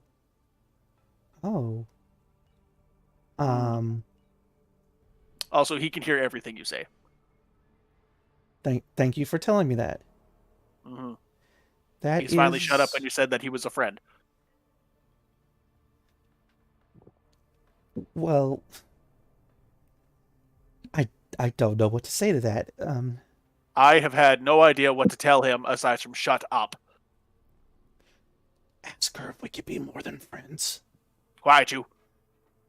And now she's looking at you like, well, what did he say? He is requesting more than friends. Oh. Well, Argus. Okay, say no. You know what? I will see you at this award ceremony, and maybe we'll have something to talk about then. But just hey, good job. Saving Segment 4. Take all the time you need, and if you feel the need to avoid me, please do. All right, it's not so much you. Mm. And immediately tell me, no, what does she mean by that? Ask her what she means. Is it me? Is it me? Yes, it's you. Okay, calm down. Tell her I love her. I love you. We have established the feelings are not on the same level. No, but relax. But you got to tell her I love you. I love you this much. And hold me out so she knows how much I love her. I'm not doing that. But tell her I love you. He loves me. Oh, Telvin loves you. Oh. I didn't know that he... And immediately Telvin's like, no! No! She can't... No, I love her! You said it wrong! Wait, did you do this on purpose? You did this on purpose! Why did you do this on purpose? And with that, Silva's like... Silva, please, as for as awkward as this is, please acknowledge he has serious feelings for you. He loves you. Although I'd like to remind him he's dead. And with that, she just takes a breath and she goes, I'd be lying if I said I didn't know. I know he wanted to be more, that him, not me. I know that he wanted to be more than friends, but it's just more complicated when you're Ashen Forged. I completely understand. And he should too, but we just never got to that conversation. Mm. So I'm a go in. Telvin, if you can hear me, I'm glad that you survived, and listen, you will always have a special place inside my mind. Please take him. Oh, no. No, you two are a formidable pair of warriors. Strong you two together. Yes. I'm going to go. It was nice talking with you. I'll see you at the award ceremony. Okay. And she's leaving. See what you did, Telvin? I have a special place inside of her. Oh. That's what you got out of that conversation. She wants me. She just can't admit it in front of you. Oh my god. I am bad with people. I am not that bad with people. It's all right. I'm good with people. We've taken a good first step. How about you be quiet forever? We'll talk to her again at the award ceremony. Oh my god. It's going to be great. I have to go ask a question. I'm going to find the princess. Mm-hmm. And my first question is, do I have to go? Yeah, as you go to find her, you do notice that they're talking to this other Promethean woman, and you've seen that face before somewhere. Different hair, both style and color, but you've seen that face before somewhere. But either way, Aura, Argus has caught up with you. He's asking if he has to go to this award ceremony. Well, I mean, you're one of the heroes that saved the station, so I I'm think incredibly it would be awkward. I do not want to go. Well, the great thing about attending is you can just stand there in silence and you'll seem stoic. Are you telling me I have to go? I think it would hurt a lot of people's feelings if you didn't go.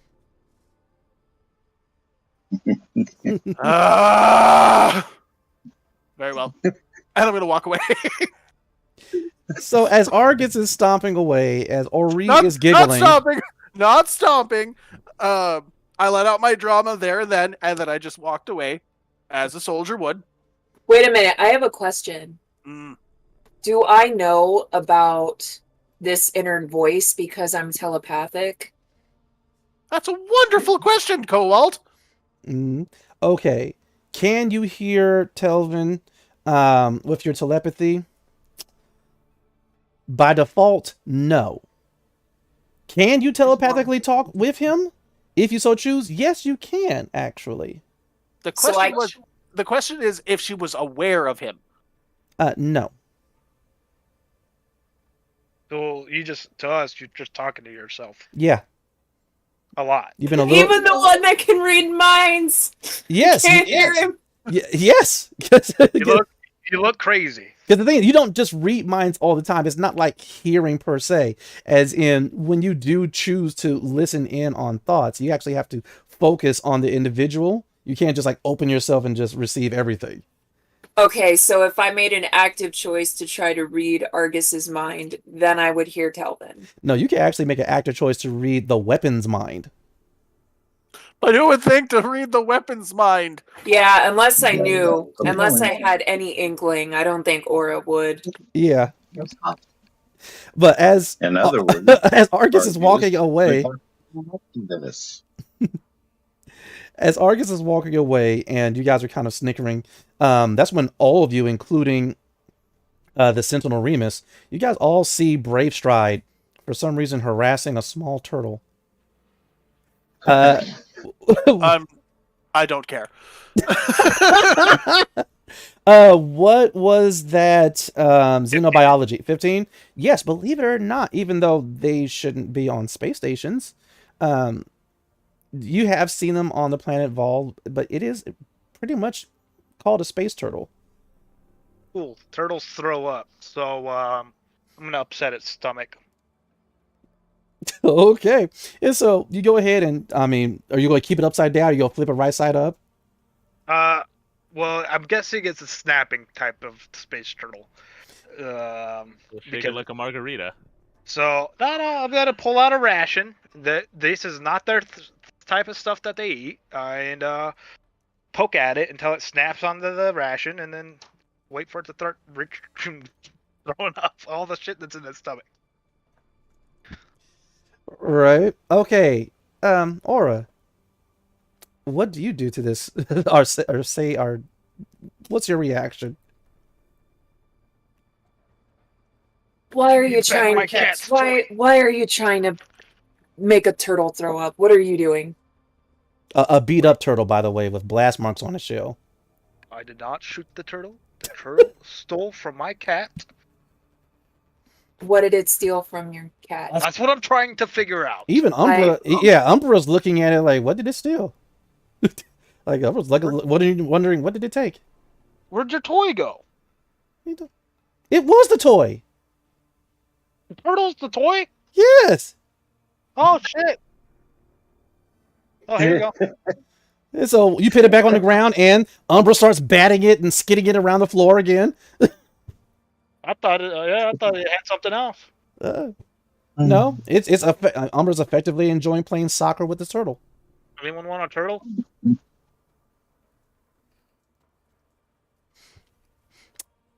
I don't even know what to say at this point.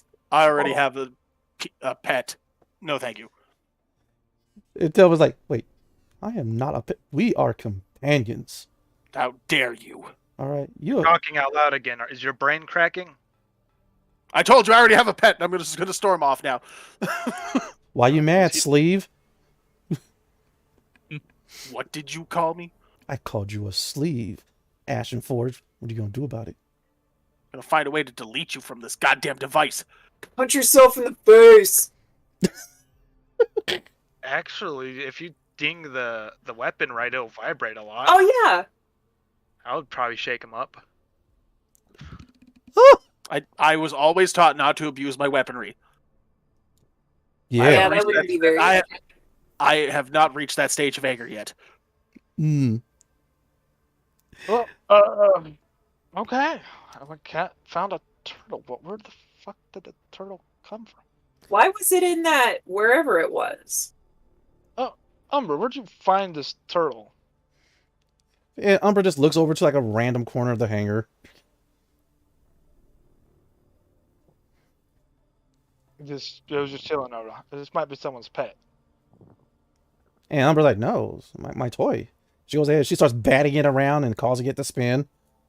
Well, I know a certain little girl that might appreciate a turtle as a pet. That's true. I better warn her that it snaps. I don't think that'll bug her at all.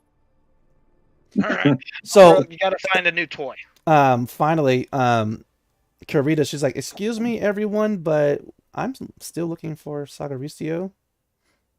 You do realize that even though she's on her feet, Remus is still holding her scruff. He'll be at the party tonight. Okay, I was hoping to see him before the award ceremony. Look, the man's busy. I mean, does anybody actually know where he is? You gave him Oh, your he gun. has my gun still. Damn it! I'm gonna go find him. All right, follow that guy. He's gonna go get his gun back. Follow the cat. And I decided, What do you want? can we just paint my armor gold? I'll see if I can find like an accessory that is it has like holographic abilities to make your outfit look a certain color. That way we don't have to permanently alter your armor. Yeah, so it would take away from my stealth capabilities if we altered it too much. And with that, Ori, she pulls up the hologram that has a facsimile of Brave Stride with the bow tie on. She goes, "Are you sure, Your Grace? This looks so cute." Maybe for the next event. I am not. Not cute. All right, and Remus is like, "You see, he gets it." So I'm going to telepathically communicate with Ori. Okay, we need to commission the engraving of little golden pins that say "I am cute" on them, so we can distribute them to the team. I am looking through the sim to find a person that can make that right now. All right, she of course telepathically tells you back. Thank you. Finally, Karita, she's like, "Well, you can let me go now." She's about to leave, Remus. Go ahead and let her go. He opens up his hand and she straightens her clothing. And she goes aboard the Astral Horizon. Brave Stride, of course, you can definitely detect and hear this other Promethean following you as you're looking for Sagaristio. I don't know why it's so hard to find me. But before we get over the to engineer's act. right, I'll go check the just because I'm dumb. I'm gonna check his quarters first, check the closet, then go into engineering. Yeah, check the closet for the 6-foot plus Promethean. right. Just so I know what's happening, are we going to leave Umbra playing with the space turtle, or is some... what? I'm gonna put Umbra in my quarters and tell her to guard my stuff, and she'll get Gumbo after. And with that, she definitely nods and jumps onto your bed and starts meeting it. That problem solved. What'd you want again? What are you going to do with the turtle? I'm gonna hand it to Jack when I find him. Okay, so you got the turtle in your hand. Awesome. All right, so quick skip back over to Typhoon 44. Are you available? Yep. You are nice and cleaned up. Jane Archer, your wife, also your first mate of the Astral Horizon. You guys are not suited and booted, but definitely ready to take on the day. Jane, she's been on her communicator. She's been tracking Jill, who is actually on her way to your guys' penthouse as we speak, and she realizes that Jack is back at the Astral Horizon. And, Jane kind of looks over at you and she goes, Jonathan, look, you're the hero of the day. You're a fine captain. I didn't do much. Mm-hmm. And you're a good husband. Yeah. All right. Don't let that get out. You'll ruin my bad reputation. And I know you have some things to do, so don't worry. I'm going to go ahead and take Jill because, unfortunately, she did have an unlimited pass to the Princess Palace, so I have a lot of stuff to go through. But I will meet you at the award ceremony. All right. All right. Be careful. You just make Kind of sure. usher her away from the room Mm-hmm. because I'm expecting the special cleanup crew, Mm-hmm. and I don't want her seeing that. Definitely. You guys go ahead and exit So the penthouse and run across Jill, and Jill is being followed by this robot whose arms are completely almost overloaded with boxes and bags of all the stuff that she was allowed to get at the Princess Palace. And Jill herself has the biggest, poofiest princess dress ever. Right? someone's been having fun. She has a king's crown on her, as well as a smaller crown in that crown on her head. And she is currently like dual wielding scepters. And she is like, oh, mommy and daddy, the Princess Palace was so sorry. It had everything. And with that, she goes ahead and she taps her scepter, and immediately this it looks like a comic book. He goes, look what I got. It's so good. And it has some big words. The comic is called The New Hyperborean Age. But and she was like, but you like it, right? I look pretty. I look pretty, don't I? Yeah, you're a little princess. And she, yeah. You know those droids do have a weight limit to them. Oh, he got it. And so immediately she just like kind of jumps into your arms. Okay. And she like opens up the comic book. Okay. The New Hyperborean Age, issue 1 by Dave Hickman. Stargazer. And she starts reading it to you, right? And Jane comes over there and walking towards the elevator. Right. Yes. Yeah. In Ethiopia, bizarre storms occurred during the night, only to reveal a large state pyramid made entirely of ice, Daddy. Pretty cool. Right. Jane just shakes her head and gets into the elevator with you as the robot struggles to go in there with you. But yeah, she continues reading the New Hyperborean Age comic by Dave Hickman as the lift doors close and go down. Back to the Astral Horizon. The engine, after checking several rooms for no good reason,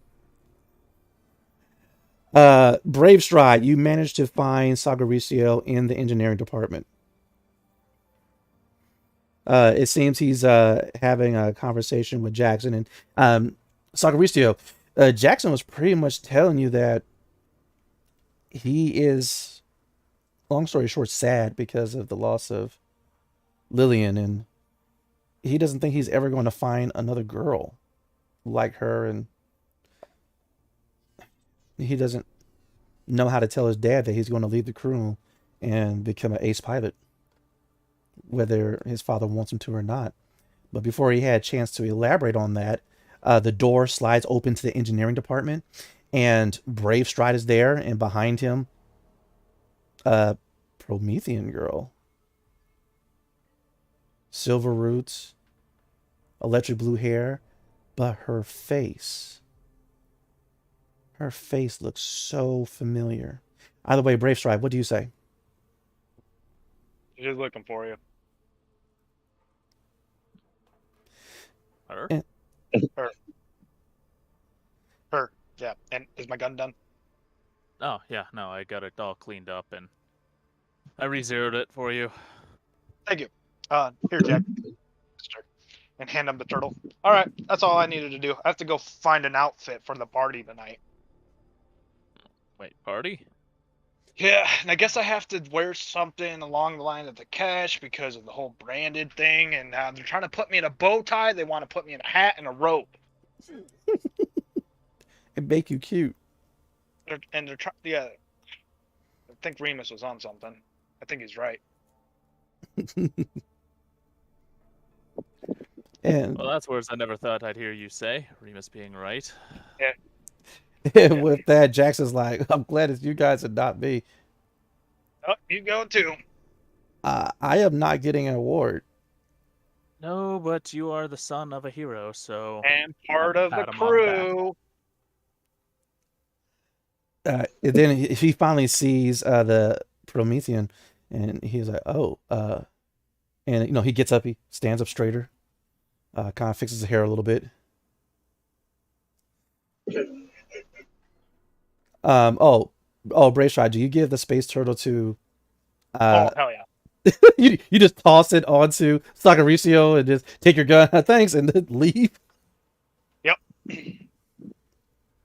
Okay. I guess I'm catching this turtle and looking at it. Yeah, It's been blasted. Don't know why. but yeah, it's completely in its shell. It's seen better days. The shell is chipped all around. There's a few little small, there's these deep kind of gash marks. It's been blasted.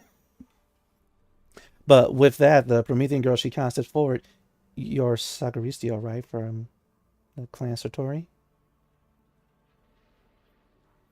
That I am. Who do I have the pleasure of meeting? I'm Karita. I was looking at the sim, and it says that you're one of the heroes from segment 4, right? Yeah, that I am. And while I'm talking with her, I'm actually preparing a field salve for this turtle. All To kind of heal him up and all of that. right. Jackson kind of steps forward. I'm Jackson Archer. I'm assistant engineer on the ship on Astro Horizon. She goes, "Oh, hi. Anyway, Sagaristio, have you seen this man?" And she brings up a hologram of Arcadicus. Yeah, I'm familiar with that man. Arcadicus Praxis, I believe. Correct? Her eyes get huge. Yes. Yeah, no, I've had my run-ins with him. Do you know where he is now? He's still somewhere here on the station. I can call him up for you if you'd like. Actually, can we go to him? Yeah, give me a second here. I'll finish healing up the little turtle, and then I'll hand him off to Jackson. Or you go ahead and little nanomachines kind of flow from your arm and begin to hover and surround the turtle. They begin to seal the damage, remove the blaster mark, and the turtle kind of pokes its little cute head out, and it looks at you, and its eyes kind of shimmer. And it bites you. I'll pet its head with my mechanical arm. Mm-hmm. I'll nudge it. So Mm-hmm. And yeah, if he wants to go ahead and take a bite. mm. And so you go ahead and you tap its head with your little mechanical finger, and it likes it. It's rubbing its head against your finger, and you see its fins begin to come out of the sides. And along the lining, along the exterior of its fins, they begin to kind of glow a little bit, and it begins swimming and hovering in the air. Witchcraft! I can't see that I've had a little one like you before. You can hang around if you want. And immediately, Karita's like, "Wait, you're an Esper?" Yeah, I've had my Esper powers unlocked, so it's might not be as powerful as some of them are, but it does help when you're an engineer. And immediately, Jackson's like, "Well, I mean, I could, achieve Esper Genesis any time now. It's just a matter of time." Right. She looks back to you, Sagaristio.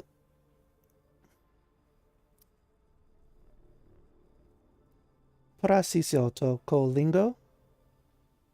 As she asks you if you're able to speak lingo. Niwanu. Yeah. Yes. I can speak lingo. And with that, her eyes once again get huge, and she goes, "Good. So, can we do this now? I know you're very busy, but it's imperative that I find him." Yeah, I can help you out with that. What is your relation to Arcadicus? I don't want to.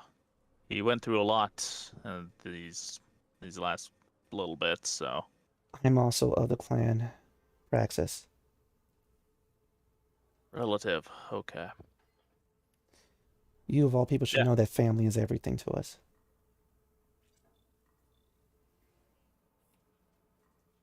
It's very obvious that his facial expression kind of contorts a little bit, and he nods his head. He's like, "Yeah, I'm aware. Sometimes." You made a but face. What's that for? let's just say that. You know what? It's all right. I don't want you to worry about that. You're here looking for Arcadicus. I'll help you. Give me a second, and I'll pop on my comms to get a hold of Arcadicus. Mm.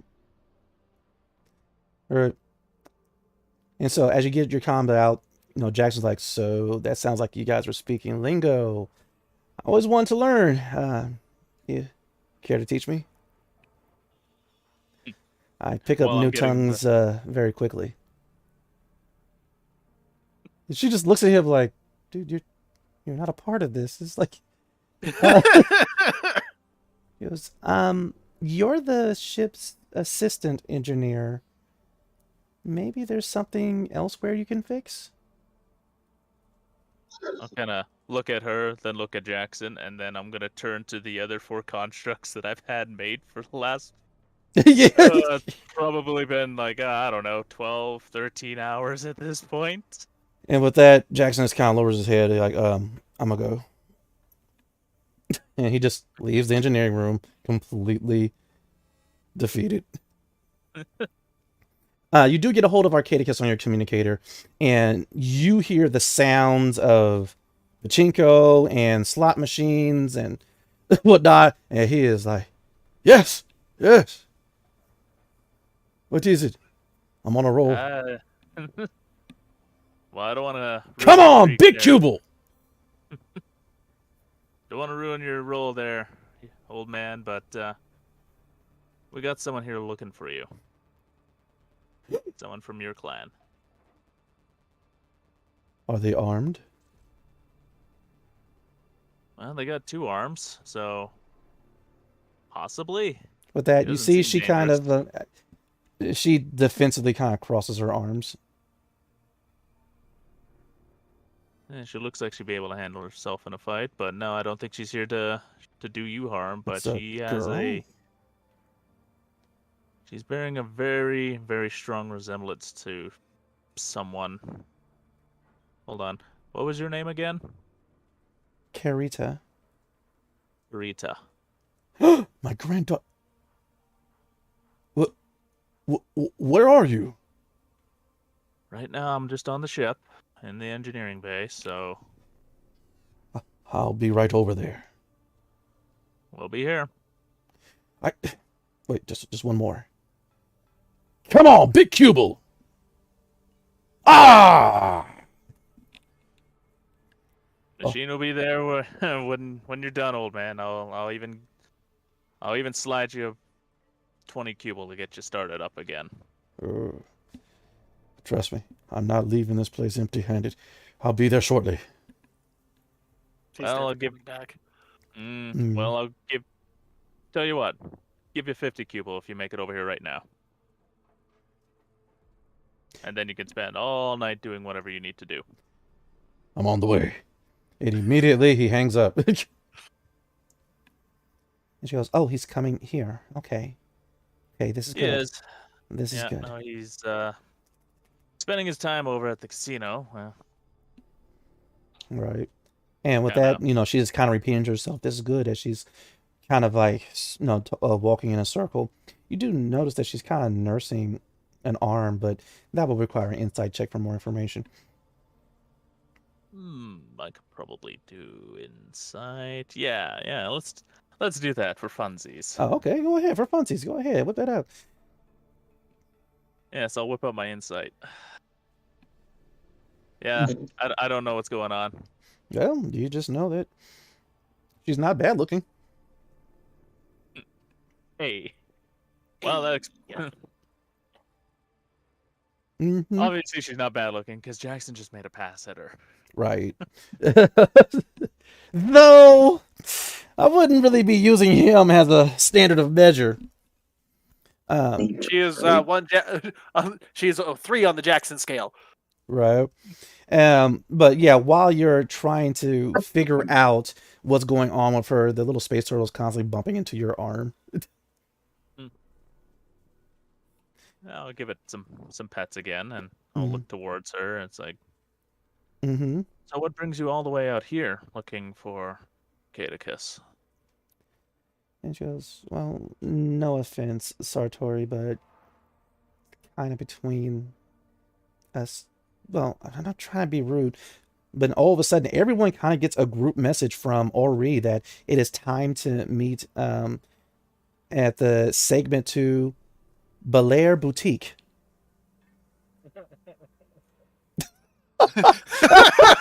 Hearing the Balda cry from across the ship. Just tap the time to acknowledge. All right. But yeah, sorry. But He's gonna be wearing a bow tie. It'll be cute.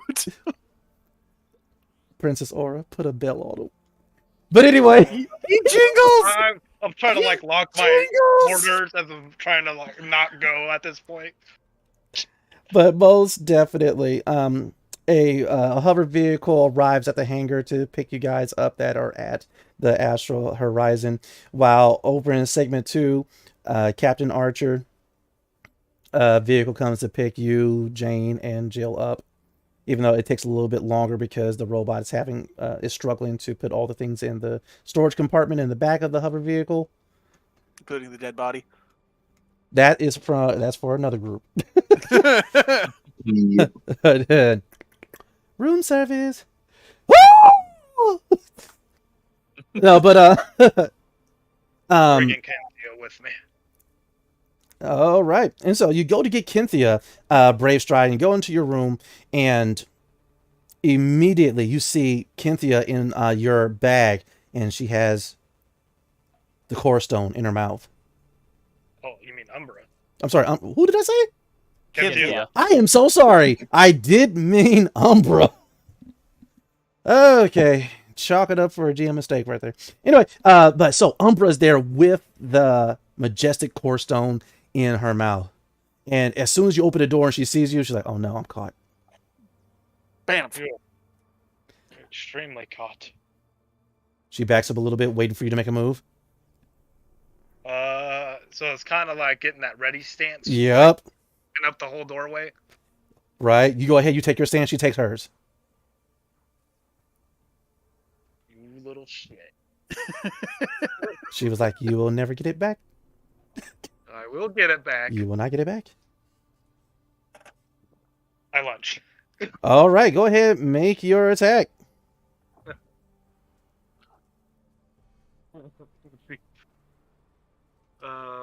Let's see, what would that, like, just Mm-hmm. my strength modifier? No, this will be dexterity. Oh, even better. This is about speed and precision, not like, manhandling a cat. Perfect. I used one of my inspiration. I have Jesus. no. And she still beat you. Oh, yeah. Well, all my inspiration. And so you go ahead and you lunge over, and immediately she leaps onto your head, off of your back. You hear a slight boom. And then all of a sudden, as you land and turn around, there is this flash of green. What'd you do? And then, kaboom, boom, boom, boom, boom. As she knocks over a counter, pushes the bed over to the side, as she has tripled in size. She's a medium-sized creature. She was a tiny kitty, but now she is she's effectively a panther. 200 plus pounds, currently sitting on her haunches, looking at her paw and a couple of the tentacles. You are magnificent. And she has the core stone currently right there on her forehead. I write you into battle. And she looks at you like, what? No. And then boom, she goes ahead and she teleports to the hangar. As she's teleporting, you feel her travel through time and space. And if you want, you can catch a ride. Okay, I'm gonna Catch a ride. grab Oh. my sniper, sling it over, and catch a ride. And so immediately you grab, your stuff and you just kind of concentrate for a moment and you appear with her. Princess Aura, you and Ori and Remus immediately turn and he gets his shield and sword out. I'm just petting Umbra on the head. Wait. That thing was smaller. Well, this is new.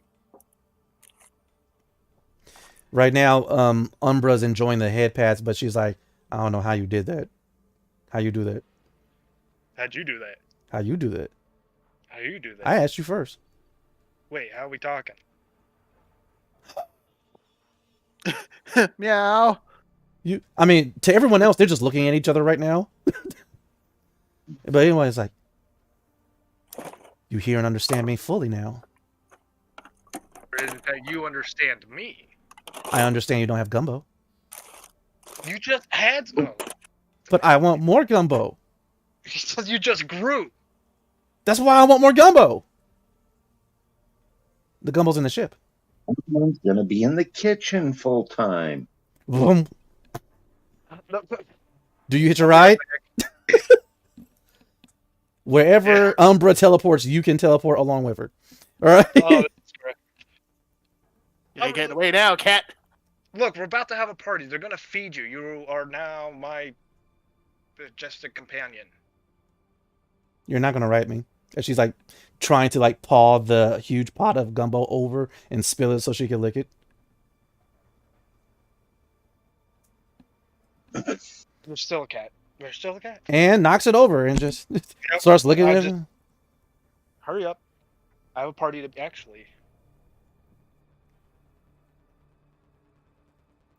How far can you teleport? With that, Umbra stops, looks. We have some playing around to do later. And back to eating the gumbo.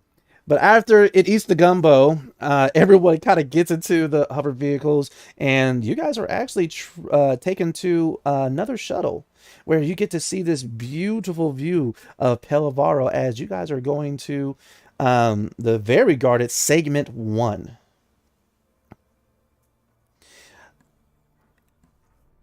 The Grand Auditorium is packed. All types of alien species are there in droves. Stuff is being hawked and stole. There's t-shirts and various wraparounds and cover-ups and even hats. Someone even has, there's a float of Brave Stride.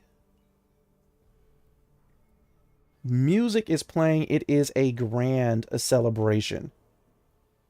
Oh my gosh, did Raylan become our mascot because he's animalistic? All right. Yeah. I hide my tears as I have been demoralized. Right. This is just a setup. You guys are not even stopping at Segment 1 just yet because they just want you guys to see the turnout for the upcoming ceremony before going over to Segment 2 and dropping you guys at the Bel Air Boutique. The vehicles all land perfectly in front of it. The doors open. The robots, of course, gestured for you guys to enter the boutique. It has been closed specifically for your guys' fitting. And people have gathered just to watch you guys go into this very expensive boutique. And so far, the only person that seems completely adjusted to this is Jill. She comes out and she actually has the princess wave perfectly, as if she is waving to all her subjects. And she is like, Daddy, everybody came to see how pretty I am.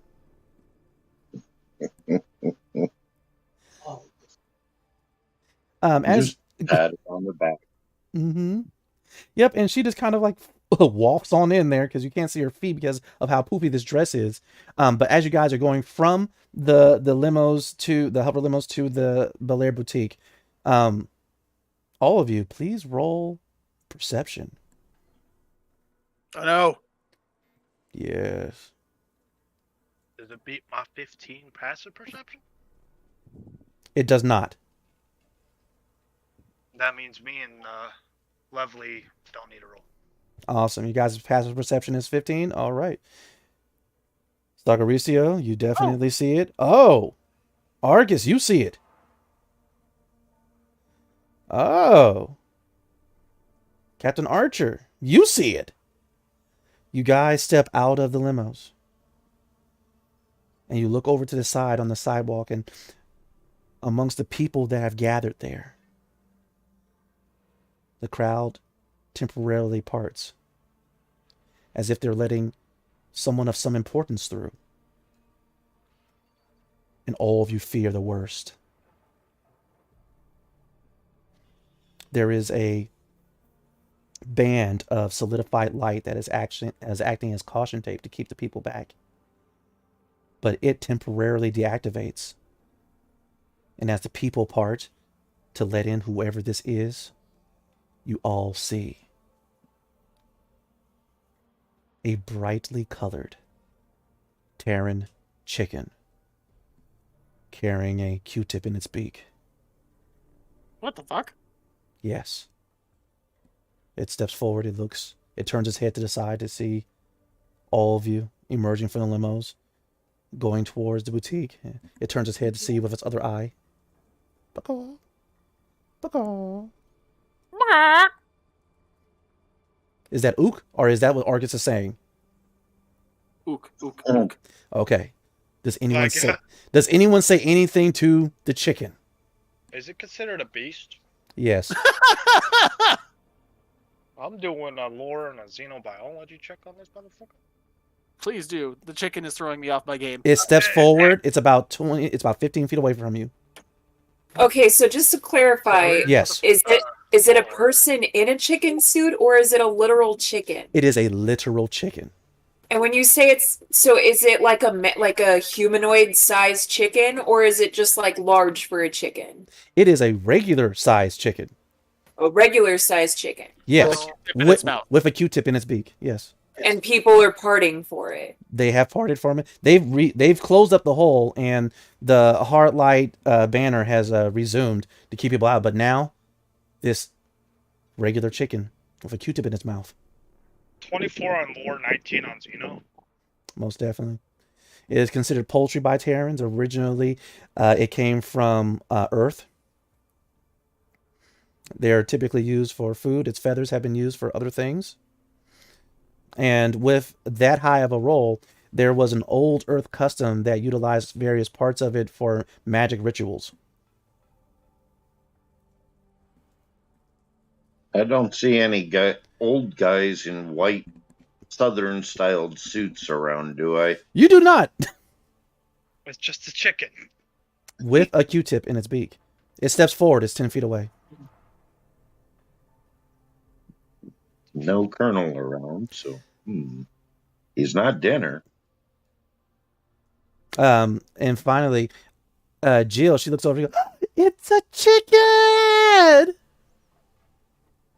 And she runs towards the chicken. Does anyone do anything before the next thing happens? Joe, honey, don't touch the chicken. No, let her touch the chicken. I'm curious. No. But it's a chicken. Baby, don't touch the chicken. Touch the chicken. The chicken gets closer. It's 5 feet away. Insight, I guess. Play soccer with the chicken. Yeah, play soccer with the chicken. I like that suggestion. They can hear me. Kick the chicken. Kick the chicken. 23 on insight. It's a chicken. Is it, okay, it's a fucking chicken, ain't it? Why are they so obsessed with a damn chicken?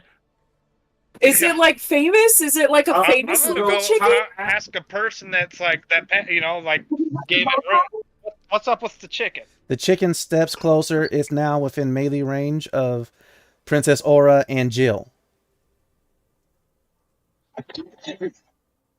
Turtle, a Jill, chicken. stop. But it's just Stop. it's a chicken. Just, Jill, stop. And with that, the chicken just sits down. Oh. The hell, Cobalt? He is doing this just to mess with us. With Or- that, or- Ori, she goes, Your Grace, is everything all right? I am so confused about the customs of this space station. You ain't the only one, sister. And with that, Remus goes, Princess, allow me to get rid of the chicken. No, don't touch the chicken. We might upset the locals. The people that are behind the hard light banner, they're staring like, well, are you going to acknowledge the chicken? I will bow before the chicken. Does anyone else bow? Nope. I do insight on the people to see kind of what they're expecting. Yes. Feel free. All right. Argus, you bow to the chicken. You do get a point of inspiration. The chicken stands up and just takes a poop and wanders off. Okay. I am so confused. With a 13. All right. The people, you see that they are also in awe of the chicken. Or are they confused by the chicken? No, they're in awe. It's an ancient Earth creature, technically. And yeah, the chicken just walks underneath the hover limo and just keeps on going. And until it gets to the hard light banner that's keeping the people back, and the banner dissipates, the people part, and the chicken just walks off. So what do y'all think about I turtles? get the chicken across the road. Wait, why are turtles being brought into this? Well, I'm Bye, curious Mr. because Chicken! they shoot turtles but bow to chickens. Some people juggle geese. Wait, what? Why? That actually be really intimidating. And so, with that, you guys are able to hopefully go into the Bel Air boutique.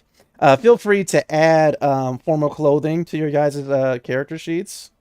Oh, I was just gonna go in my combat uniform. I look at Ori and I'm like, look, today can't get any lower. Do what you must. Dude, what Ori's she eyes wants. got huge. Oh, there's an entire montage of them trying different outfits. Princess Aura, what would be the first outfit you want to try on Brave Stride? Do we get to watch this? Make Yes. it look like a peacock. There must be room for my ears and my tail. A So, fuzzy peacock. what color's your fur? White. I'm albino. I wanna get the gaudiest, fringiest, like Earliest. no fringe, like specifically like tassel fringe, but like, I like layers frills, too. layers of fringe, Mhm. and I want it to be various shades of like dark majesty purple, and like very very like yellow gold. With that, Ori's like, excellent choice, Your Grace. And looks over. So the Belair, they are a species as a heart where there are energy beings, and they have their energy inside of exosuits. But this one whose exosuit, which is mechanical in nature, is very, very accented, I guess is the term. It has various flares. It has a built-in collar. Immediately goes, oh, that's such an excellent choice. We will definitely print that outfit immediately. All right, within moments, the outfit is printed out, and you're effectively sewn into it, Brave Stride. And finally, Ori puts the collar on you with the bell. It snaps in the back. And Jill's like, he looks so cute. You know what? I will take pride in this. Look at Remus. This is what being cute's like. And Remus is looking at you completely stone-faced before.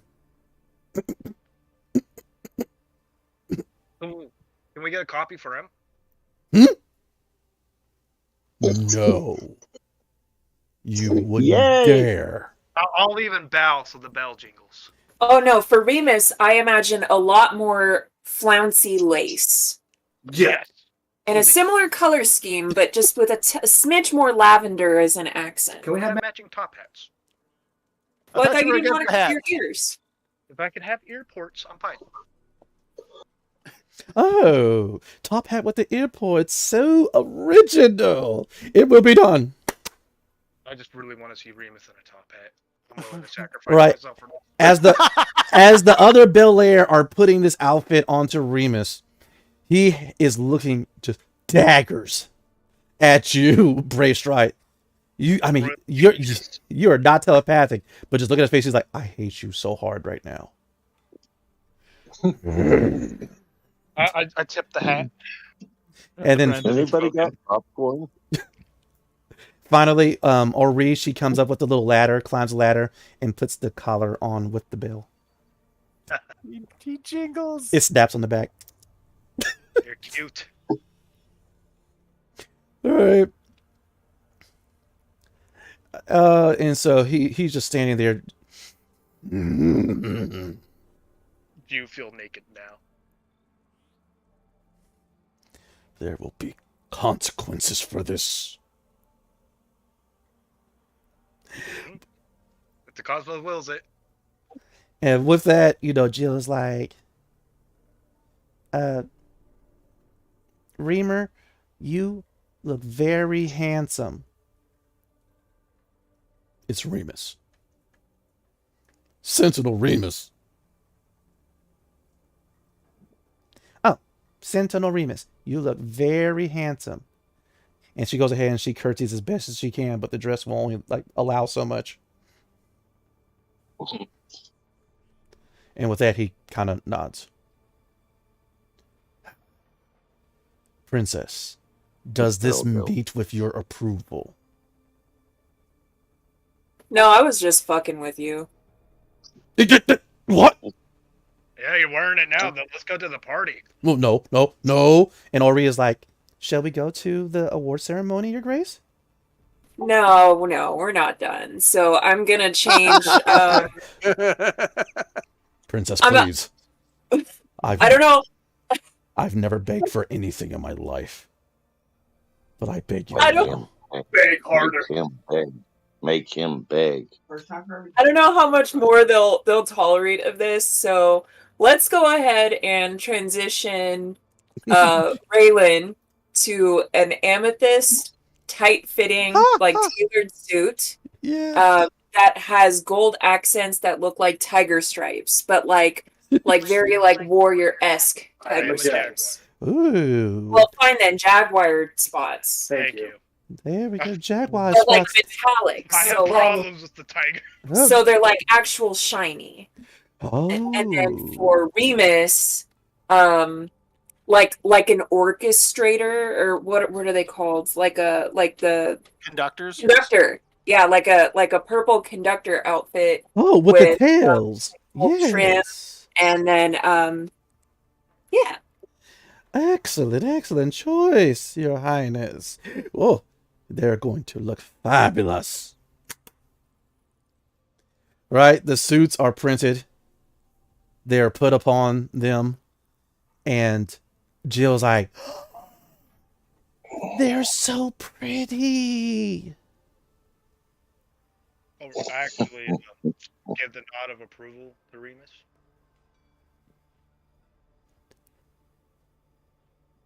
I am Sentinel Remus.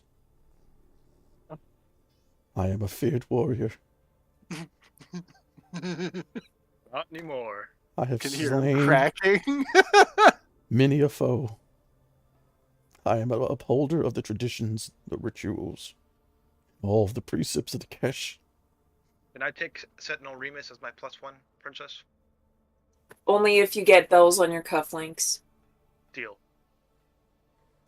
Yeah, I'm good with it. They gotta be matching. Awesome. But with that, you guys are now suited and booted, have your formal wear, looking excellent as you head back to the hover limos, and right before they take off, the people part once more. The chicken is there. And the chicken gives you the... Walk over, pick up the chicken. Say that again? I'll walk over, pick up the chicken, tuck him under my arm. The sacred chicken you have touched. Are you sure about that? Yep. Got you. All right. Before you guys take off to go to the award ceremony, you go over to the chicken, and everyone go... And you reach down, you pick up the chicken. Okay. And you head back to the hover limo? Yep. All right, you head into the hover limo. The doors fold closed. They take off and fly towards segment 1. And the people cheer! The fuck just happened? The cult of the chicken, man. Like I said, some people juggle geese. There it is. But with that... That should sound familiar in the by and by out of character. It does. Oh! Oh, wow. I need to go back and... What? Okay. Anyone in chat who ever knows about that line and the show it comes from, feel free to toss it in the chat. All right. And whoever does so, more than likely you know me on social media. Message me the next weird thing you want me to put into the next session, and it will happen. As long as it's within reason. All right. But with that, we go over to segment 1. Now, this is the more administrative section of Pelivaro, and the people once again are out in droves. They have this floating stage set up. Robotic security is there in force. Already, interim station coordinator Marissa Huntley is already there. You guys have already been briefed. There's a dentist with this huge headset held in place by his head tentacles. His name is Duran. He's been briefing you guys about everything's going to happen. Marissa's going to say a few words. He's going to signal you. You guys are going to walk up onto the hover stage. You guys' marks are already listed on the ground, so only you guys can see them. You just stand there and let Marissa Huntley say her thing. She's going to put the award medals on your heads. All right, you guys are going to bow once she says, "Here are your heroes," and you guys are done. You walk off in an orderly fashion down the stage. That's going to be it. Do you have it? Yep. Excellent. Okay, we are go. All right, heroes are go. Heroes are go. Duran says into his headset as he goes off. Right. Just before going on to stage, turning on passive armor. Ah, you do so. Sounds good. You go. Click. Is anyone doing anything else before you guys get on stage? Not liking these arms. They're restrictive. Yep. As soon as you move your arm up a little bit, your sleeve slides all the way back. I'm taking my Awesome. snap. I'm gonna have it strapped to my back. Awesome. Quick question. Who does what with the chicken? Who does what with the turtle? Chicken's tucked under my arm. Oh, you're keeping the My chicken. left. Okay. Yep. Okay. And who is doing what with the turtle? Dinner. I guess the turtle's just gonna float there for a little bit while I make adjustments to the suit. And by adjustments, I mean I'm tearing those sleeves off. Wait, we can do that? And then I'm For the record, these are $1,000 formal wear that you are ruining, by the way. Oh no, I'm making adjustments. I'm having my micro drones come back out to take some of the material off of the sleeves to rehem and refix the torn up parts so it looks like it was made that way. Ah! Unfair. He's got drones. Jealous. Right. I am. Yes, and while you're saying unfair to that, of course, next to you is Remus. I am Sentinel Remus. Whoa, I'm going to show up with Takesh. something a little bit more officer appearing. Right. Shared picture in the dice box. Nice. Remus on the back. They're cutie. It's okay. I'm not cute. I'm You're Sentinel my Remus. cuties. God. It is up to the princess to determine who and what you are, Sentinel Remus. It is a sign of endearment. You should be honored. And he just looks at Ori like, if you weren't protected, if you so help me by the triumvirate. Hey, let me tell you something, Remus. Let me tell you something. Hmm. Sometimes you just gotta accept your lows. I'm gonna walk past him and be like, "Huh, you're looking cute tonight," Right? and just walk away. He materializes his sword in his hand. And then finally, Durin, the guy that is like the manager for the event, he is like, that's your cue. Come on, onto the stage. And with that, Remus goes ahead and dematerializes his sword. I am Sentinel Remus of the Kish. At least you don't have one stage Yes, with yes. I'm gonna go up to him while my micro drones are finishing up. Right. And I'm gonna adjust some of his stuff. Mm-hmm. Also, Archer, what did you say? I'll start herding the crew up to their marks. Mm-hmm. With that, the people just light up. And almost literally, some of the Belair aliens are there in attendance, and they typically have a window inside of their chest so that you can see the swirling energy that is their real essence. They go ahead and they glow brighter, and people are putting up their photon sticks and whatnot. They're cheering for you. All right, it's almost deafening. All right, and then as you guys come out and you turn right to face the crowd. And that's when some of them see the chicken and go, oh, their pens, wait, oh. Chicken! And it's like people are like putting up like huge Q-tips and swinging them back and forth. What the hell did we walk into? The crowd is partially split. Everyone's like, and the heroes of segment 4 and Pelivara. And I was like, and the chicken's here too. I'm gonna look over to the captain. I'm gonna look over to the captain like, hold the chicken high. I got an idea. Uh-oh. You raise the chicken up. I'm gonna pull out Strife Cutter, hold it in both my hands, and then up goes the axe, and then real loud. We can't hear him. Wait. I becaught too loud. Okay. Oh, okay. So you go, then you put your ass, Yes, big old Baka while holding up my axe like they're holding up the Q-tip. Okay, and so you hold up your axe, and Archer, do you hold up the chicken? Mm-hmm. You hold up the chicken, and with that, the crowd cheers even louder. Everyone, please give me an insight. Give me an insight check, please. While that's happening, Marissa Huntley, she is dressed to the nines. She comes out and she quiets the crowd down. Ladies and gentlemen, we gather here today to honor a group of remarkable individuals who have shown true heroism in the face of adversity. These heroes have not only saved a space station from the clutches of the malevolent Lorendi, but they have also exposed corruption. They exposed Station Coordinator Colette Felgavo, who was allowing the heinous act of sentient experimentation to take place right here under our very olfactory senses for those that have it. She points to the rest of you. Their bravery and dedication to justice has not gone unnoticed. They have shown us what it means to be heroes and to set an example for all of us to follow. Some dude chicken! It is degenerates. It is because all right, he faints.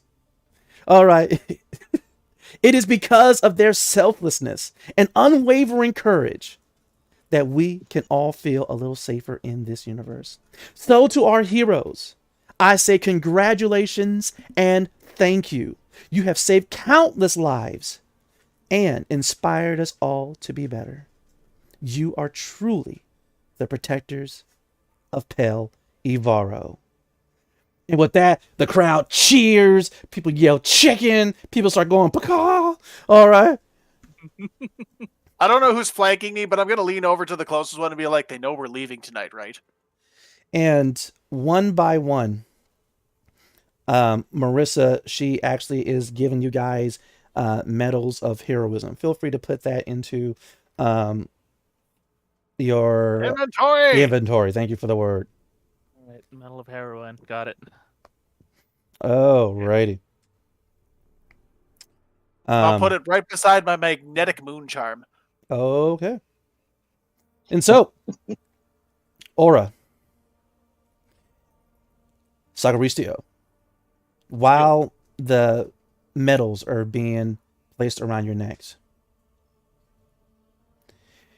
you and Aura alone notice that in the crowd there is a Lorendi.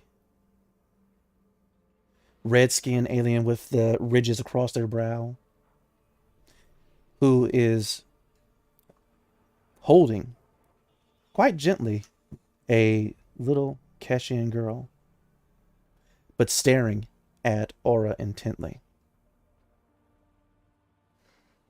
There shouldn't be any Lorendi on Pel Avaro, and Sagarisa, you kind of find that very confusing. You also do see Karita in the crowd cheering, as well as Silva. Aura, I need you to roll initiative, please.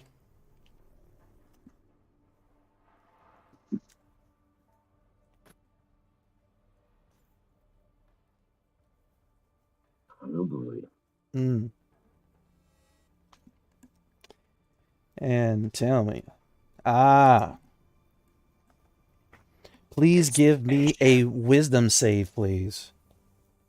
The DC is 12. All right. Immediately, Aura, as you are almost next in line to receive a medal, all of a sudden you feel your consciousness pulled into a mental space. You look around, there's no longer the crowds, there's no longer the rest of your crew. Whew. There is just you and this other being of energy. This energy is swirling, completely filled with hatred, malice towards you. And immediately, a blast of psionic energy rushes towards you. But you are a princess of Kesh. And easily, with 23, you are able to sweep it to the side. What do you do, Princess Aura? So just to clarify, it's pretty apparent that it's that Lorendi that's targeting this energy at me. That's what it seems like. But right now, you are looking through your mental eyes and you do not see a Lorendi, just an energy. As if this person is intentionally making sure you do not know what they look like, even their mind. But yes, with your eyes, you did see a Lorendi in attendance. But what do you do?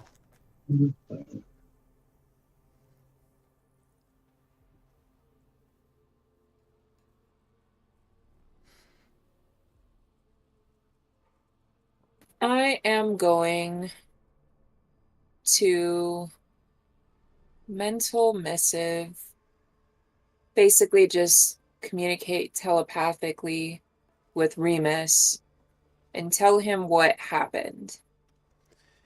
I need you to actually make a check with your appropriate ability bonus. For as you're attempting to send out this telepathic communique, it presses against the walls of this mental space seemingly generated by this person. Almost as if she is attempting to keep you from communicating with anyone else. So would that be another wisdom save? No, it'll be a d20 plus whatever your bonus is to do any of your Esper abilities. Oh, okay. I want to say a +6 or whatever, but I'm not sure.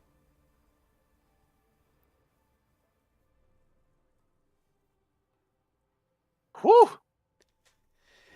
You, Damn, girl. you managed to puncture through. And what do you send to Remus before the gap closes? There is someone throwing a lot of psionic energy, psychic energy at me. I can't pinpoint the source. Try to find the source while I hold this off. Right? His eyes get huge and he nods. He begins looking carefully. Sagaristio, you're the next one to get a medal. You do see that Princess Aura seems unnaturally stiff, yet she seems to be concentrating very hard. Princess Aura, you focusing on sending that message is the opening this other person needs. I need you to make another will save.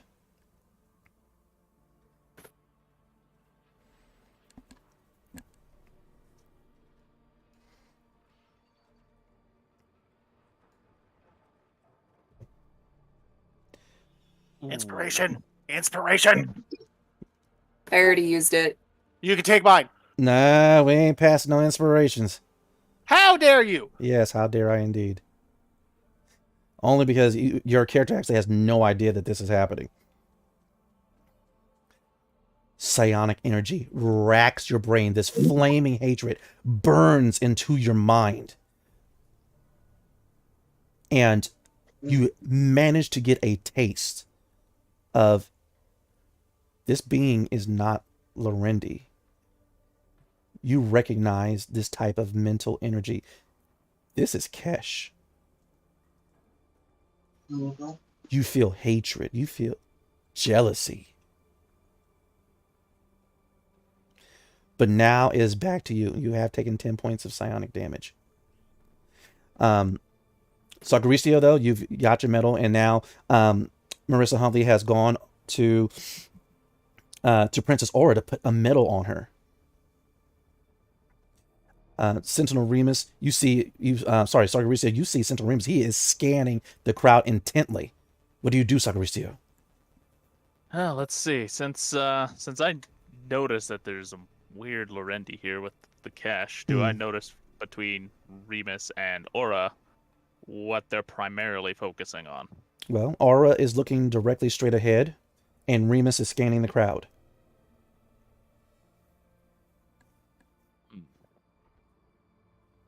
Is that Lorendi that I see? Are they doing any form of cheering, or are they just standing there menacingly?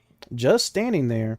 The face, though, is blank, and you realize the face doesn't match the hands.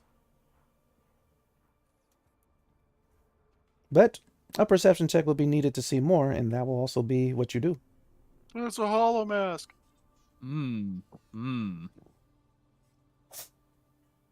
I might have an idea.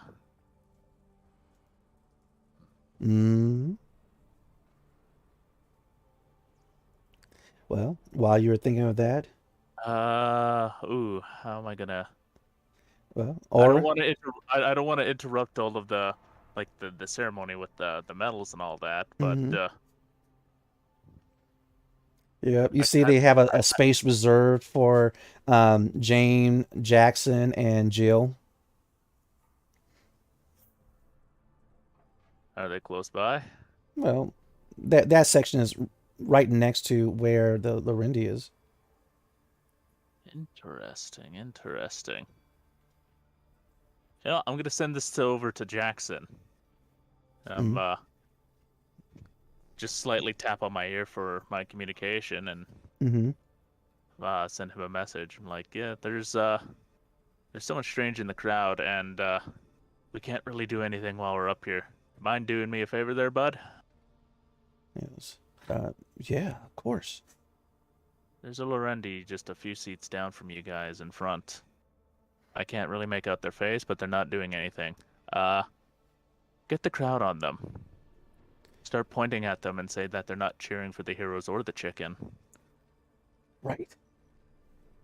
Get them riled up. I don't know what's going on. I just have a bad feeling with them. Roger. And okay, while he goes to do that, Aura, what do you do?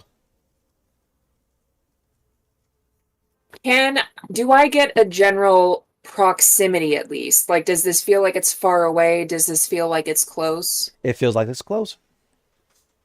Within 120 feet? Definitely. Within 50. Okay, so what I'm going to go ahead and do is I'm going to use hypnotic pattern Ooh. just because it's non-lethal. Mm-hmm.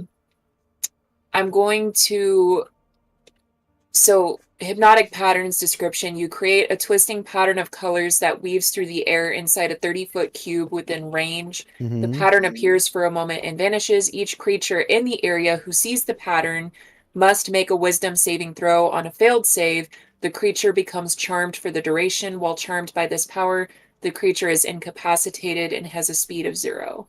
Okay. And so you go ahead and you use your hypnotic pattern. It definitely flashes in front of this energy being that is unleashing their hatred and rage and jealousy upon you. Feel free to do something else, but as you're doing that, it does distract this being enough to the point where the energy kind of briefly gives way to the true visage. And yes, it's definitely a Keshian woman. And as a Keshian psionic Esper, you know that she is immune to being charmed. But you can do something else.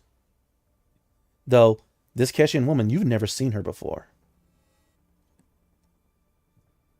Can I see her with my eyes, or is that still just like an energetic sense? This is in an energetic sense.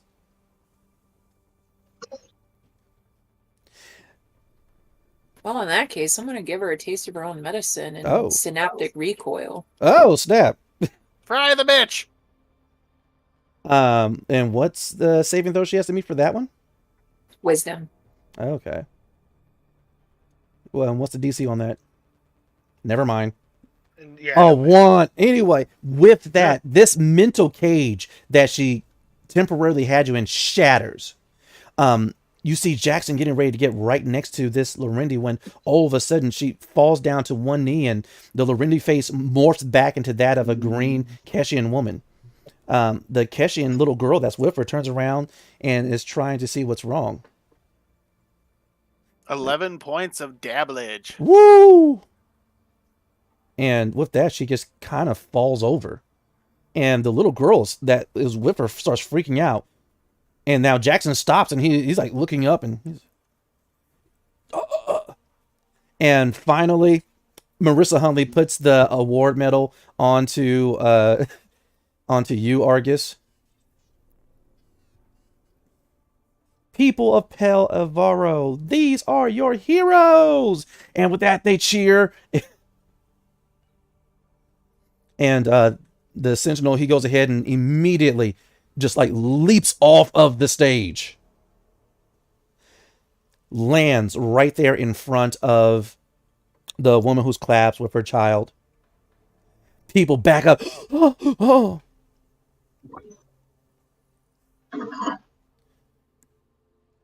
Finally, Jackson's like, hey, she doesn't like the chicken.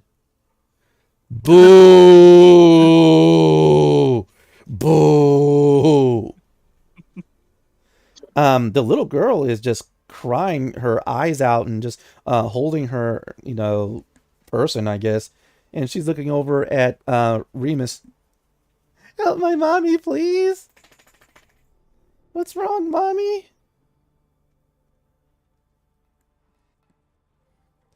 And with that, Marissa Huntley, she kind of like giving the hand gesture. And with that, the robots come in really quick to pretty much block off the area.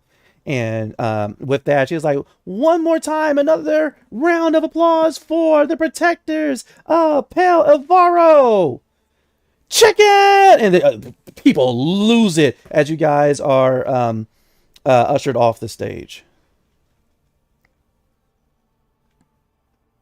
I'm very confused by their traditions. You guys are currently in the clear. Sentinel Remus, in all his fluffery, has brought the woman and the Keshian woman and her child over to you guys behind stage. What's up with the woman? Well, she was actually appearing to look like a Lorendi, and I'm gonna kind of look over at Aura. I'm guessing she might have tried something. Yeah, I dished as much as I got. And with that, the little girl is like looking at you. Princess Aura, my visage, your visage upon me as mine is upon Juice. Please help my mom. I'm gonna kneel down to the little girl and I'm gonna say, "Hey, sweetie, your mom is really upset right now. She is not well. I know. Can you make her better? I think I am the worst possible person to make her feel better, but I want you to know that I don't want to hurt your mommy." Of course not. You're the princess. You help people. You heal people. I already lost my daddy. Can you help my mommy? Well, sweetie, your mommy, I Who's think, your wants to daddy, hurt Lily? me. Who was your daddy, little one? He was the station coordinator. There it is. Yep. I'm just gonna kind of look over at Aura and be like, you know what? Why don't you take the little one off somewhere? Maybe she wants to go. Oh, where is that princess place that Jill was at earlier today? The Princess Palace. Joe, why don't you take her with There you go. Why don't you take and go with them? You can show her around.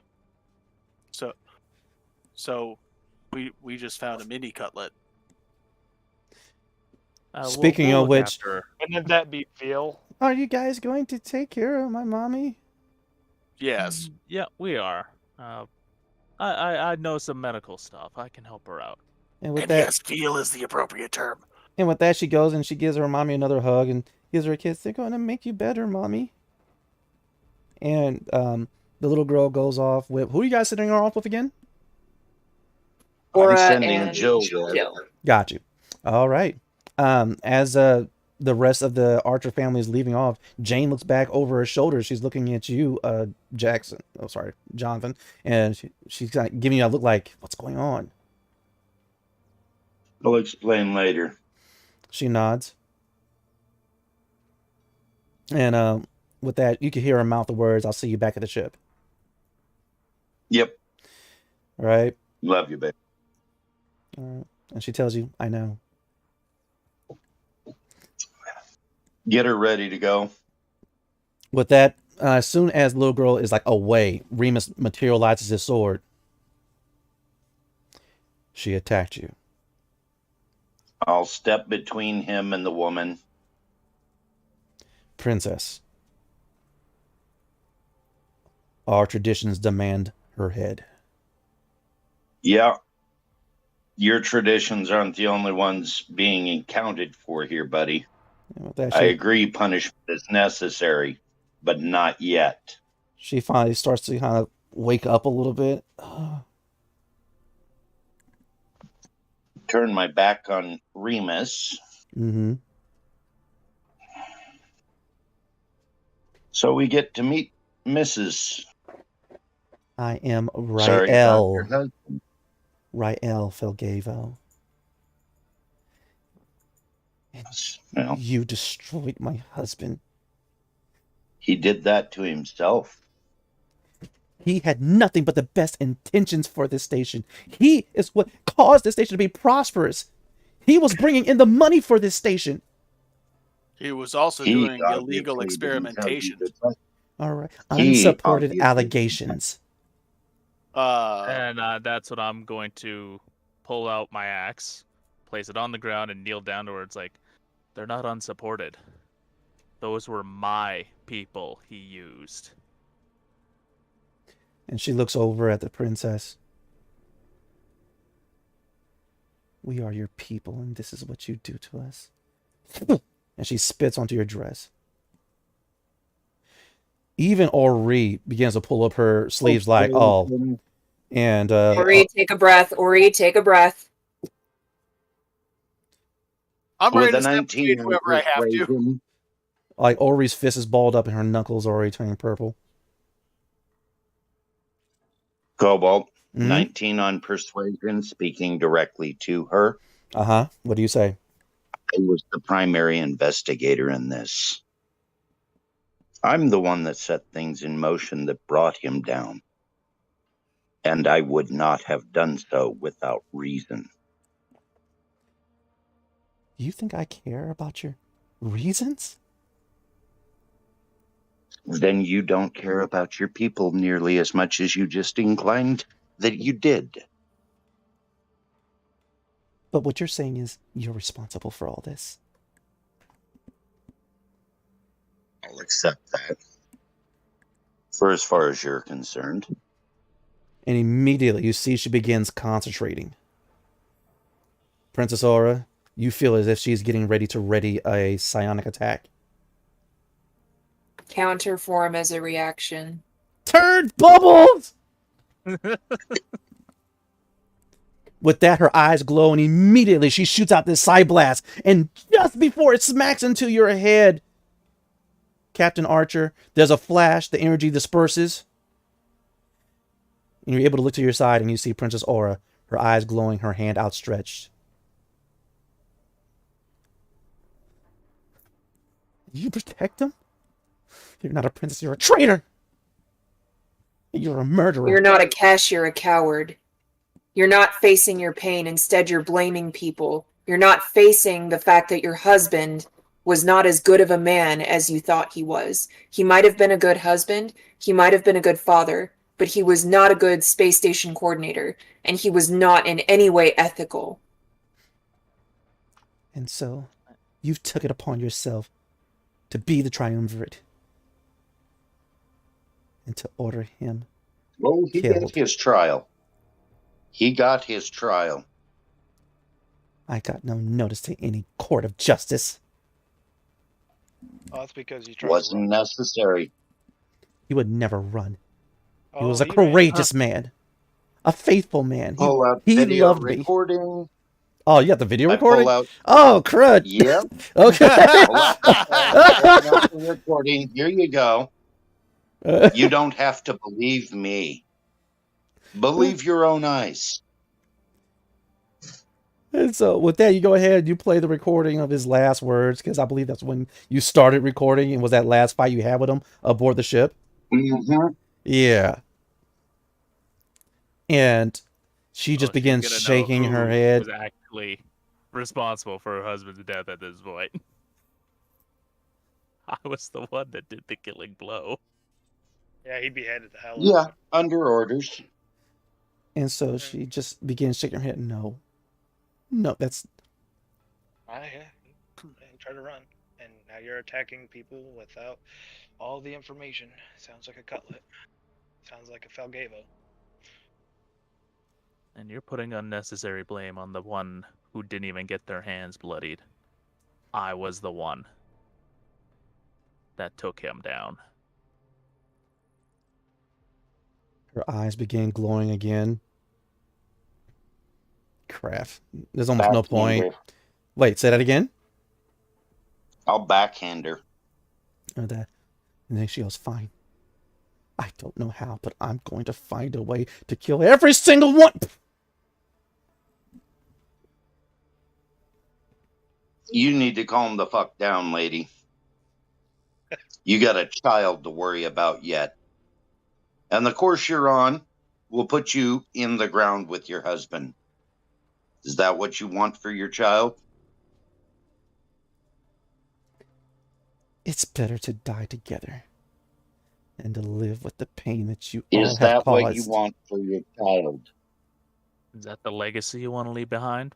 Legacy. Betrayed by our own royalty. I wouldn't call that betrayal Killed by your by own a- loyalty. A Promethean who doesn't even accept how they were originally created. Lady, I hate to break it to you. Investigated by a dumb Terran. Lady, I hate to break it to you, but your husband did kill a lot of people in his negligence and his aspirations. Well, it had a reason. There was a purpose for it. What Also- purpose justifies that many deaths? And not just Promethean deaths, but other Keshian, other people on the station, other species. His actions almost removed segment 4 entirely. Shall we just let her read the documents at this point? I mean, if that doesn't make her believe, she's a lost cause. She doesn't want to believe, and she's not going to, no matter what evidence we provide. Well, I wonder if she would though believe that Cutlet was trying to pine for you. Yeah, that was really awkward. Him flirting, him sending Oh. gifts. Man, Oh that was my. super No, awkward. my Colette Felgava would never do so. He loved me. Actually, didn't he about send a that. servant named Alright. Balo to you? Yeah, do you know Paolo? Because he's ours now. Wait, Balo's mine. Discreetly send message back to this ship requesting Balo's presence. He gets And a on. quick Oh, Captain. burst Oh, to, also, could you call me Free, please? I prefer that name. yeah, free. Sorry. Anyway, with that, she But, goes, no. the person No. you'll be He's discussing this with my husband will, told me that he likely not died. use that. No, Balo's not alive. He told me that he died. Balo is very well alive Send- and in fact undergoing training. Send a message to Marissa to get him here quick. Hey, Mm. Paolo, could you on that, or Free, my bad. Can Yeah? you show that scar that Cutlet gave you? Oh, right. He goes, hey, he holds his communicator up and he shows the mark on his, on his head and a couple of marks on his body. What happened when he did that? What was that for? I don't I- believe he got those falling down the stairs. He goes, I am not really sure. And now Free is able to look through the community. Mistress Rael, your visage upon me. And immediately she, no! No! No! Hard pill to swallow. Get her some help, princess, and get her out of here. She doesn't need this in public. We just confine her to the temple. That's probably going to do more harm than good. I do not believe she needs confinement. I believe she needs to be with her daughter and have time. She needs to be out of here. That's the Indeed. bottom line. She Public's not a spit place for this. on the princess's dress. She deserves execution. No. Big guy, we got this. You didn't see that. Princess, her fate is in your hands. What do you decide? She deserves the chance to be a better mother.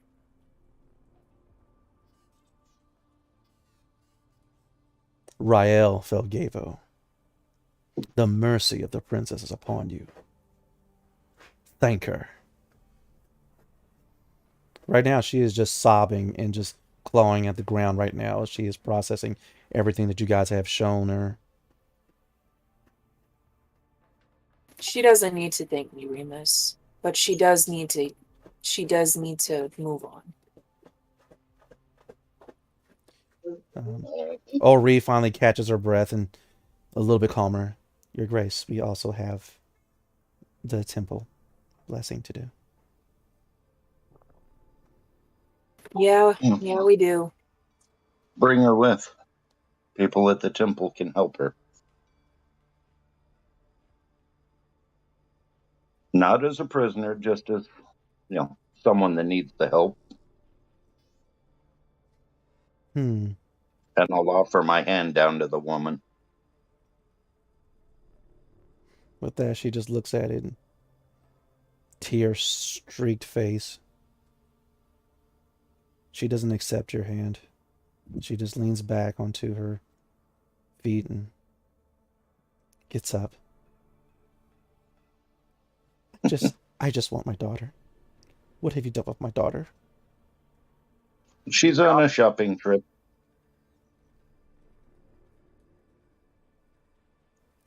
You're gonna have just enough time to get yourself together before your daughter returns to you. And with that, she cleans up her face a little bit. And she looks at you, Princess Aura. You see she still possesses that hatred.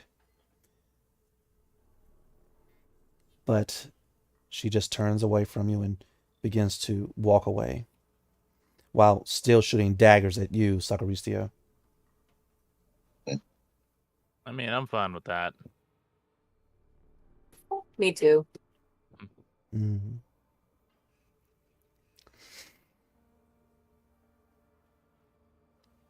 Hey, Saggy. I'm gonna There's a call out to reason. the woman there for a moment. Cosmos doesn't often give second chances. I'd take it if I were you. She just looks you up and Hey, down. Saggy. Everyone's chances We need runs to out talk about that eventually. very simple. And Of course with it that, does. she goes ahead. She starts to walk away from you guys again. And then all of a sudden, you guys hear like a snap.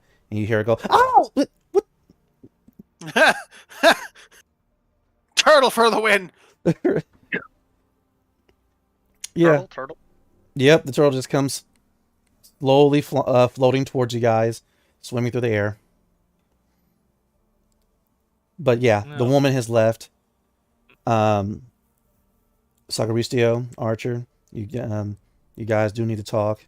And Ori reminds you that the blessing of the temple is effectively purely for Kesh, but of course the princess is able to invite whoever she wishes. You all are more than welcome to attend, but I also understand the importance of this conversation. So Remus and Ori and I will go ahead, and you guys are welcome to join us at the temple when you're ready. I will probably beat you there.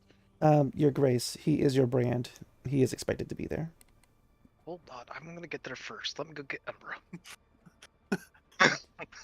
It's officially turned into a competition now. I have to check to see if she can teleport me Saggy. back to segment 4. She's been there before. Right.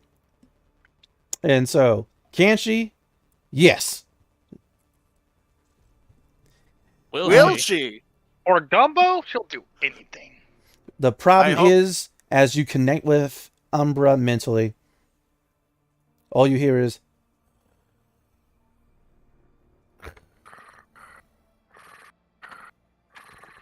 as you can feel that she is asleep. Okay.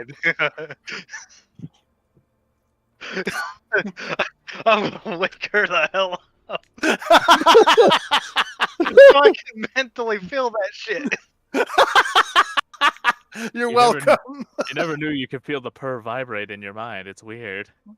Almost pleasant. I just mentally yell, Gumbo! It's gone!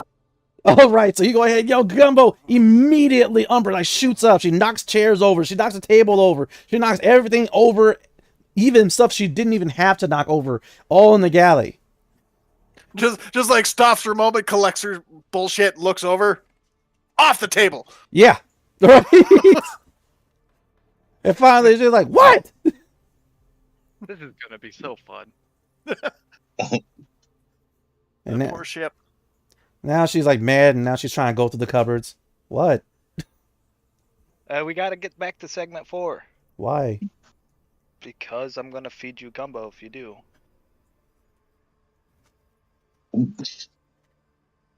And with that, Umbra teleports to segment 4. As always, you're able to hitch a ride. Salute Remus. Disappear. All right. But yes, the Kesh, they board their hover limo. They take their way over to section 4. The rest of you, I assume, go back to the astral horizon. I have one bit of unfinished business. Please. I need to find oh god, what's her name? Silva? Silva, that's the one, yeah. Mm-hmm. I think she needs to have a conversation with Telvin before we can actually come to any form of resolution. You need the full-on rejection. That's what's up. Yeah, Right. he does, but he also needs to be the one in control to get the full-on rejection. Right. You do find her in the crowd. All right. People are slowly leaving, but she is there amongst the crowd. She was hoping to see you guys because you guys kind of left the stage abruptly for some strange reason. Please, dear God, have someone with you so that he does not force himself on her. Is anyone accompanying Argus and his staff to go talk to Silva? Only one strong enough to really hold Argus back is Sagaristio. I think he's got his own issues to deal with Archer, doesn't he? Yeah. Yep, we have to have that talk, but I'm also gonna give a quick communication to Arcadicus and fuck, I keep forgetting her name. Blue Carita. hair. Carita, yeah. That if they want to talk later before, after all the ceremonies and all that, and all where to find me. Right. Okay.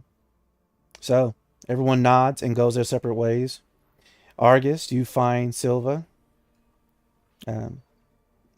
She kind of waves at you, and of course you hear, Telvin. There she is. She's waving at me. Now's the time. Shut up. Give me 5 minutes, please. She looks so cute. She bought a plushy chicken. 5 minutes. You feel his presence get quiet. I will approach her now. All right. She goes, "Hey, Argus, and I see you have your staff." Yes. About that. I think we need to have a few minutes of privacy so we can actually talk about the situation. She takes a deep sigh, but she nods. She pays the vendor some cubble and gets her plushy Brave Stride toy. He's even got the bell. That's adorable. How did they work on that so fast? Merchandising, man. I am a Zelda. I am a hardened hunter. I am a warrior. Does it have a gun No, accessory? no. Please tell me it does. It does. It does. You are now a plushie with a bell accessory, okay? You know what? Actually, this is a good thing. I'm gonna start demanding some fucking payment for this shit. Royalties? Yeah, I'm getting royalties out of this. I'm talking to the fucking coordinator. That's if I tell them. Dude, I saw a freaking float of me, okay? You could probably get something out of that too, yeah. Okay, but let's see what's going on here, though, As with a hardened this. warrior there, Raylan. As a hardened warrior, you are now a warrior waifu. We will talk about that in a minute. We will talk about that, There's but body pillows. Oh man, Dakimura's. all right, hold up, guys. So, Argus, though, you go ahead and you lead Silva away, just to another part of the auditorium where you guys are able to sit on the steps and just have a moment to yourselves.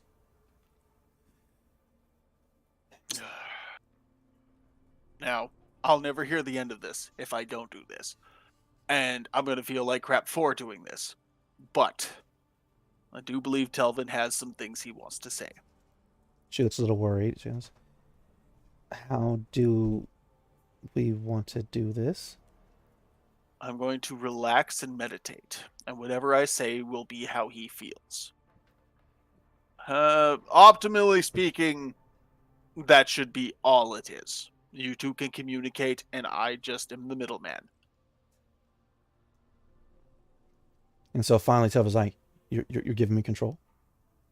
I am giving you control of my mouth. I'll take it. Nothing else. Absolutely nothing else. Give me a will saving throw. DC is 12. Real glad you kept that inspiration, right? I'm real glad I kept that inspiration because I have no modifier to this, so it's 50-50 at this point. And so first it begins. Silva. Oh yeah, definitely inspiration, that one. And with that, you feel him. He's actually trying to take control of your body. God damn it! I love you, and I don't have a lot of time. Take my love! As he takes control of your body. Up to God, she kicks me in the nuts. That serves him right. Right. I mean, first off, you don't have any, but second off, Yeah, I it's was hard gonna say that. regardless. Well, yeah, what nuts? It's an idea. Thank you. All right, so if she's kicking your shaft, is she kicking the? First of all, leg, we've never or- discussed this with any of you in character, so you shut the fuck up. So you go ahead and your body charges towards her. All right, grabs her by the shoulders. She immediately brings her hands up. All right, and she gets you into an armbar really quickly. And she goes, "Listen, Telvin, every time we sparred, you were never able to beat me then, and nothing's going to change now." It's like, twist my arm a little bit tighter. Wait, what? And she goes ahead, she kind of lets him go, and he slips out, and he goes, "Listen, just let me love you, all right? That's the only thing that gave me purpose aside from fighting." And she's like, "I just don't see you like that, Telvin." "Well, see me like this!" In pain as I'm screaming inside? Feel free to make another check. Motherfucker, I told you, only the voice. All right. And he's like, "Shut up, you. All right, I'm in control now." 16. All right. Here he goes.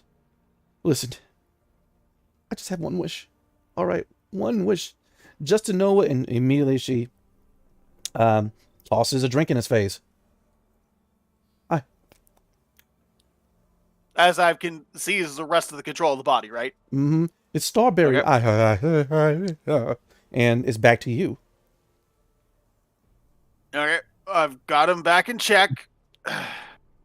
Do you want this to continue or not? Because I'm never going to hear the end of this either way. She goes, Argus, right? Yes. You can release the armbar. She goes ahead. She lets go. Jesus, what a rookie fucking move. Did he never learn beyond that? Argus, you two have a good trip. I'm going to find work here at Pilavaro.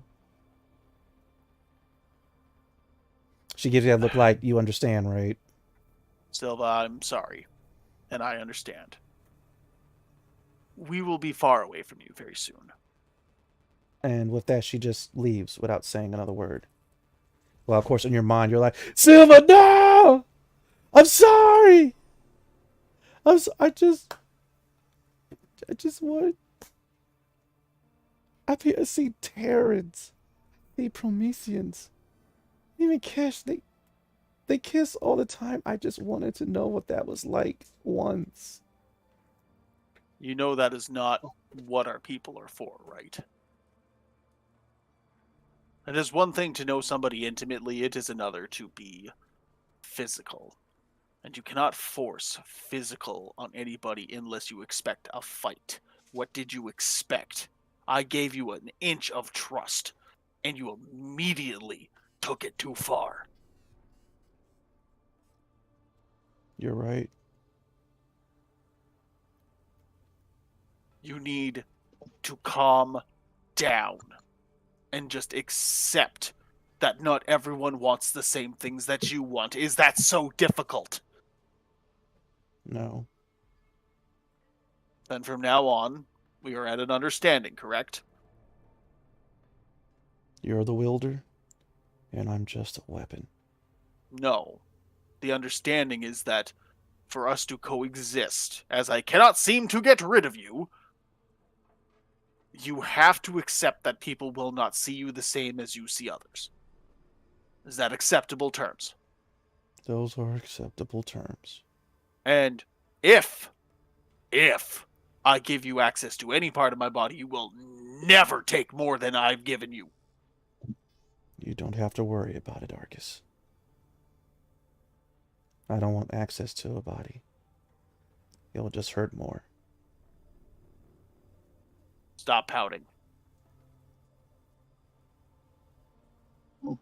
The one thing you can take pride in is the fact that you tried to tell her.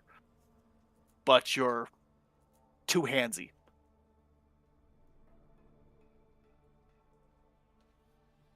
I came on a little strong, didn't I? A little! Dude, she put you in an armbar as soon as you went for an embrace. The worst part is, it's not even your arm.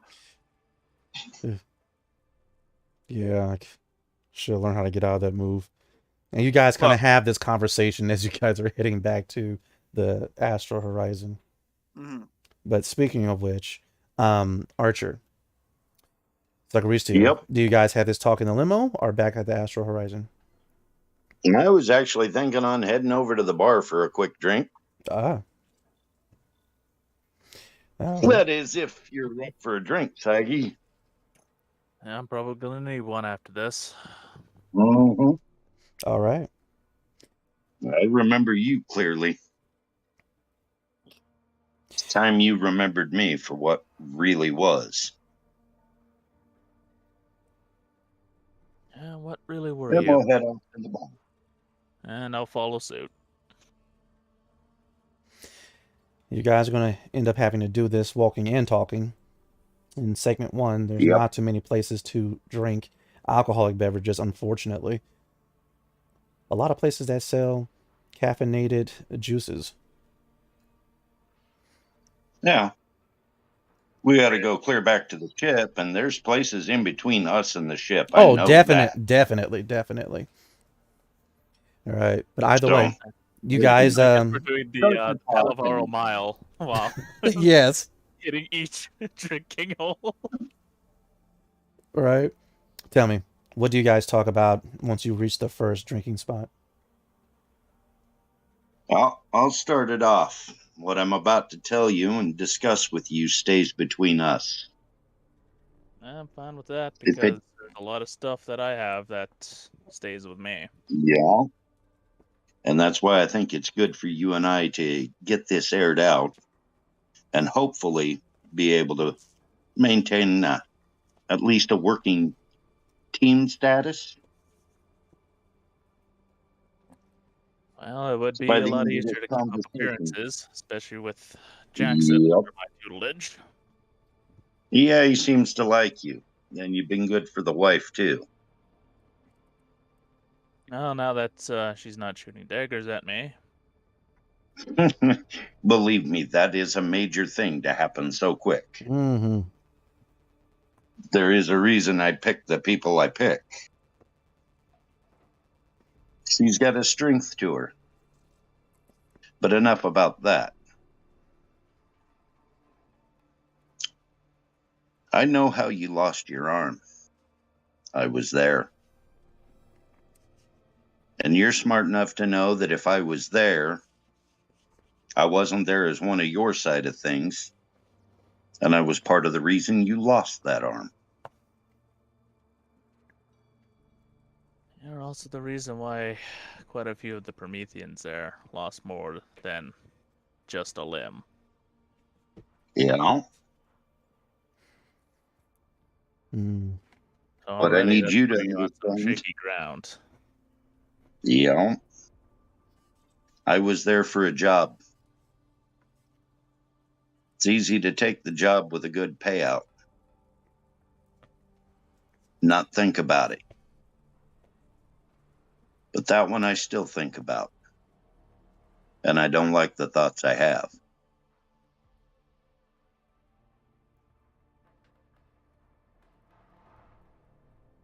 And what were you there for? Honestly, it was nothing more than information. Was supposed to be in and out, and you guys weren't supposed to even know I was there. A lot of shit went south. That it did, between some experiments getting out, a reactor and meltdown, some of the Yeah. emergency functions being shut off or entirely non-functional. Yeah. And that was all due to the other party that was with me. Which, haven't heard anything from them since. Don't think they made it. Can't say for sure. Well, there's more than one, I know that, but Now, I do know I was lucky to make it out in one piece. well, at least one of us did. Meh. In a lot of ways, not to be crass, but it looks like an upgrade to you. Well, I had my engineers rig on me at the time, and unfortunately I had to do some quick thinking. So Yeah, was you able seem to be to- good at that. I was able to fashion it into something, at least at the time, functional before I gave it an actual upgrade. So, Well, Mm. I'll tell you, I won't promise you that I won't make mistakes like that again, because that seems to be what I'm good at. But maybe if you team up with me, you can help me twist those mistakes into something a little more usable, kind of like what we did here. Nice. Captain, I'm willing to let bygones be bygones, but this is something that I'm going to hold against you for quite a while. Well, and I understand that. What happens to me is of no consequence. I believe in the chaos of the cosmos. What it wills will happen. If I lose my arm, I lose my arm. If I lose my life, I lose my life. That's just how that goes. I can But- understand that. But when it comes to my people, well, you only need to ask Felgavo what happens when you mess with my people. Little hard to ask him anything now, isn't it? Mm. Well, there's still a grave you can go and talk to. Even the dead have a history. Yeah. I don't have time for that. Besides, it's I'll not like talk I to cut them them off when I get anyways.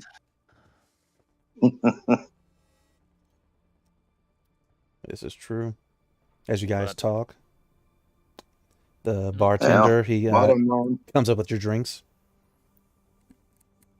Take the drink and I'll down it. I'll hand it back to him and just tap for another one. Goes ahead, pours it. And that one I'll grab and I'll hold on to it. I won't drink right away. I'll let the captain have his. I won't down mine. I'll Mm. take a sip and wave the barkeep off. Mm. He nods. Don't need Leaves. excuse. Bottom line is, there's a spot on the ship for you. I could use your help, and I would definitely appreciate the chance to do something good for you. Well, like I said, Captain, what happens to me is of no consequence. It's making amends to my people is what I'm after. If you can do good by them, I'm And willing I'm going to tell accept- you how I think on that whole your people, my people thing. You follow the lines far enough back, and we're all one people. That may be true, Captain, but once we go in that chrysalis, we're no longer Terran. We might share the same qualities, we might share a lot of the same physical attributes, but, well, we've deviated far enough to be considered our own. Yeah, Like, even, but the base is India. still the same. Maybe, but even when you look at Kintia, she was far more removed even from me, but that's also just a consequence of the chrysalis. Yeah. But I will tell you this, any information that you did gain in that, I would like access to. Mm. I'd give you that if I still had that information. But being Well- the broker that I am, I don't keep track of files on what people send me after. It's not for me to know. It's a job. This Well, one I broke the rules on. And this is the other reason I kind of want to clue you in. This could cause problems for me. Between this and that little piece of equipment that the princess is now packing around, I might have some problems I will definitely need help with should they arise. I can tell You you right need to now take where that you into consideration.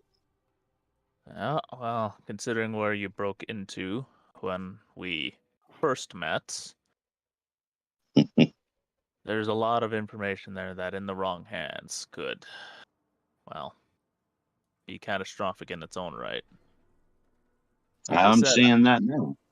As I said, I believe in the chaos of the cosmos, but when we take chaos into our own hands and try to control it, you get the wrong people hurt. Yeah. Well, I think we're pretty much on the same page. We are. I'm still gonna have my reservations, but as long as you're open with me. Also, both of your communicators are currently chirping right now. It appears you guys are both receiving an urgent message. I'll get it. Open up my comm. Yeah, Archer. it's Jane. She goes, "All right, Jonathan, we need you to come back to the ship right now. You have to see this." Sagaristio, it's Arcadicus, and he tells you, of course, in lingo, it goes, "It's growing, it's growing, it's growing." On the way. And that's when I down the drink again, like put it down, put down some cubal, Mm-hmm. and kind of turned to the captain's like, "Well, seems my little stowaway is waking up." Yeah. Jane's aware. Oh, goody. Shall we? Because, might as well, because Praxis just phoned me as well and said it's growing. Oh boy. With all due haste. Yep. And I'll head for the door. Mm-hmm. The doors slide open and slide close as you guys board your hover limo that takes you back to the astral horizon. And as much as I would love to continue this on, we have reached our time limit. And so we're going to bring tonight's session to a close. Thank you all for joining us for this awesome session 1 of season 2 of Esper Genesis. All right, so many things have taken place, but when we come back next week, we get to see what happens at the Keshian Temple. We get to see what's growing inside the astral horizon.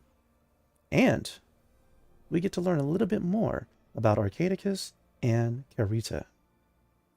But till then, make sure you like, comment, and subscribe. Check me out on all the socials, Cobalt.gm on TikTok and here on YouTube. And of course, the Cobalt GM ttrpg zone on Facebook. And until next time, let's level up together. Bye. Signing off. Bye.